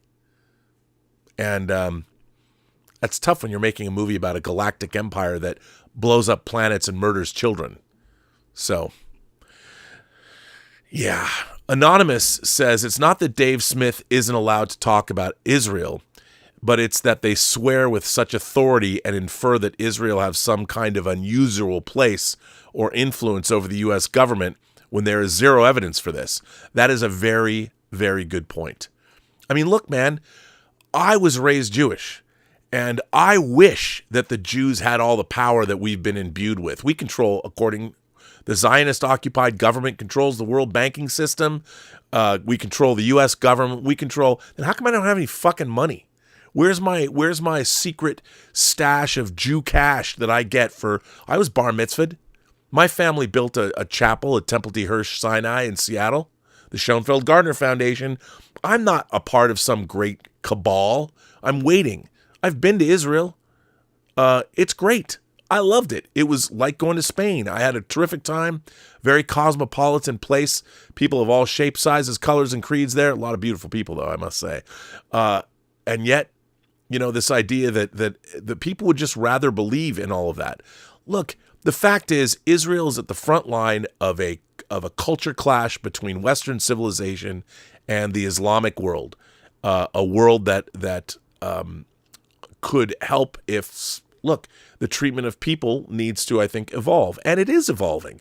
We had the Muslim Brotherhood was banished or outlawed in a Muslim, was it the UAE just last couple days ago? So look, humanity is evolving. We are becoming a better species. We live in probably the best time humanity's ever lived in. If you look at hunger, poverty, are we perfect? No, but we're getting there. We're getting better. But I do think you're absolutely right. But that Israel has an unusual place, and that is it is where two ideologies and two ways of life are at a fulcrum. And Israel wants to exist, and Israel builds technology and wants to see us move into the future. And there's a lot of that part of the world that wants to see all Jews dead and Israel eradicated from the planet. And the question is, why? Why has that always been the case? And I don't think people really understand how small Israel actually is. And it's a problem. you know, and it's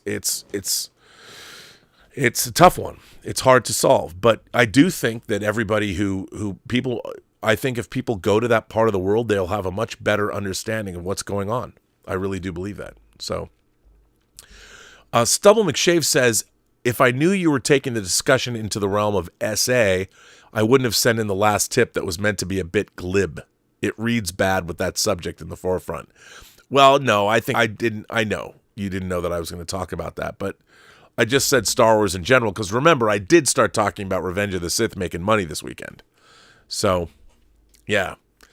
Diano says, a local cinema is having a screwball summer. What a great idea. Getting to see films from My Man Godfrey to What's Up Doc for the first time on a big screen. Well, Diano, that is a great idea. What a screwball summer. See, this is what I think. There's nothing better than bringing back when people go see What's Up Doc in the theater, or My Man Godfrey. That's how people get to see stuff. So that's terrific. I love that. How fantastic. Let's see. Let me get caught back up. Planet X says, peace be with you. Well, thank you, Planet X. I appreciate that. Blackadder Not I sends in another big super chat and says, take care and good night. Well, thank you very much. I appreciate that. And World in Pajamas says, good night, Rob. I've had a long day. You take care. Well, thank you, Tracy. I appreciate that. Brain, what is brain? There's a Star Trek fan, if you know that reference. Happy birthday, RMB. Thank you. Garrett Groover says, Lucasfilm should get auteurs to pitch ideas for future Star Wars projects. What would a David Fincher or Alfonso Cuarón Star Wars movie look like? That sounds better than a Sean Levy or John Watts project. Well, I think that they've scared away. I don't think an auteur would now work within. I mean, John Watts, I know he developed Skeleton Crew. And by the way, I thought Skeleton Crew, for what it was pretty good. I just didn't see the need. I don't think that's what people wanted from Star Wars. I think it was an attempt to bring it back and make it fun. Like, I love that opening scene in Skeleton Crew when they're attacking and boarding the ships, you know, like the old pirate ships, but updated to space. I thought that was really cool. I enjoyed it. But I don't know if people want to work. I mean, if you're an auteur, I think the luster is off working on a Star Wars project. I think Disney should have done that in 2015, and we could have had something really, really special if they had done that in the first place and didn't insist on remaking or planting their flag and making sure everybody knew that Disney Star Wars was now the real Star Wars. Buckaroo Baizu became a new subscriber to the channel. Thank you for that. Garrett Groover says, random question. Considering the 4K is coming out, what do you think of Ridley Scott's Kingdom of Heaven? Oh, I love Kingdom of Heaven. You know what? I think Kingdom of Heaven, especially the 4K that's coming out, the director's cut of Kingdom of Heaven, is probably the best example of the difference between a studio version and what a director's cut can be. I think the director's cut of Kingdom of Heaven is the actual real movie. They should have released it. The release version is so compromised, I can't even, knowing the director's cut exists, I can't even ever watch the release version ever. It's an incredible film. I think it's an incredible movie. 1001 Johnny says, Rob, I know that Marvel and Star Wars is the talk of the town, but aside from Superman, what else does it look like Gunn is doing with DC? There's a lot of cartoons that are in production, which I think deserve to be in discussion. Cape Crusader was pretty good. Well, you know, they're doing, aren't they doing a dynamic duo cartoon, I think, an animated series? I'm really excited for Supergirl, you know, coming off that Tom King storyline. I'm really excited for the Lanterns TV series. Can't wait to see that, whatever that's going to be.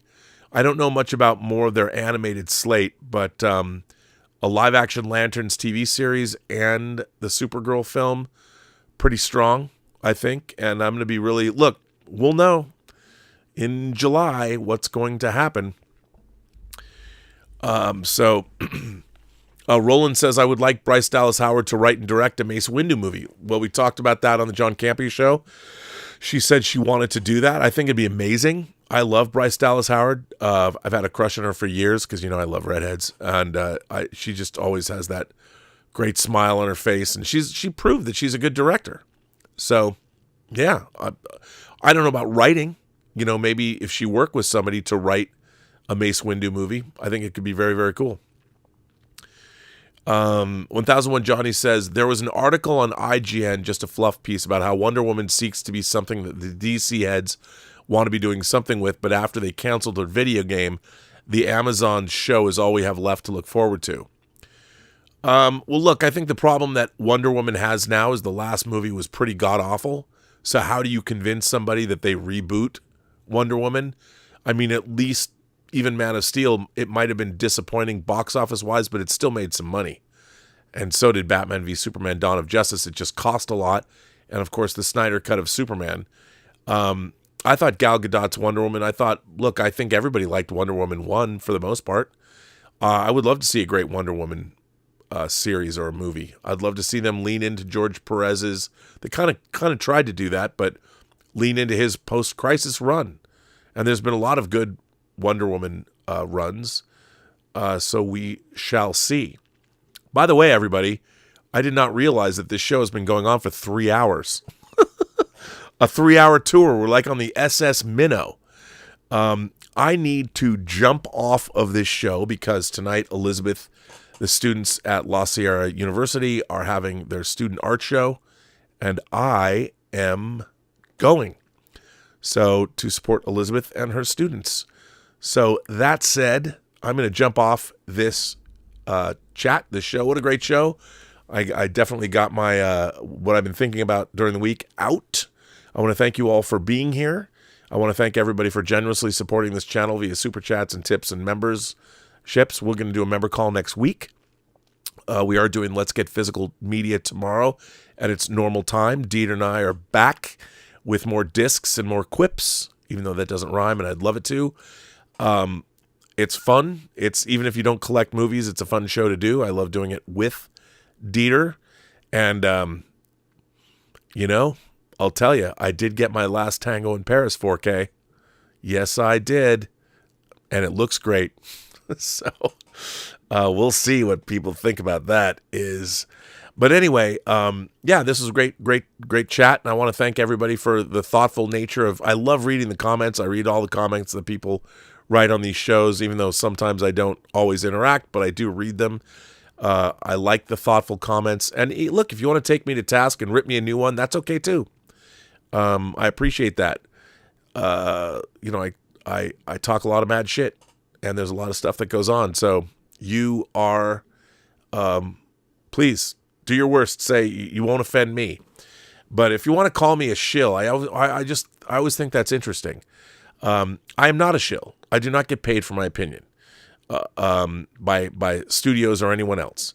And I am a fan first and foremost. And it's funny to me because in my entire life, being a fan now is more of a chore than it's ever been. I mean, you come out and you say you're in favor of seeing something, and people attack you because you want to see a movie. In my experience, I'm like, well, why wouldn't you want to? If someone's making a new Superman movie, I mean, what does a previous Superman movie have to do with a new Superman movie? They're trying to build a brand new DC Studios. There's never been a DC Studios that existed before, not like this. And they're going to start from scratch, knowing that they're planning a DC universe. And James Gunn and Peter Safran, the architects behind it, James Gunn has even said, we're not moving ahead with any projects until the scripts are there. Amen.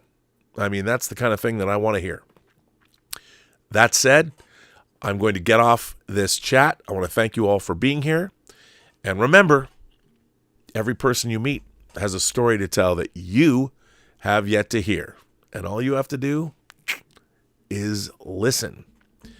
And with that, I say to everybody, live long and prosper.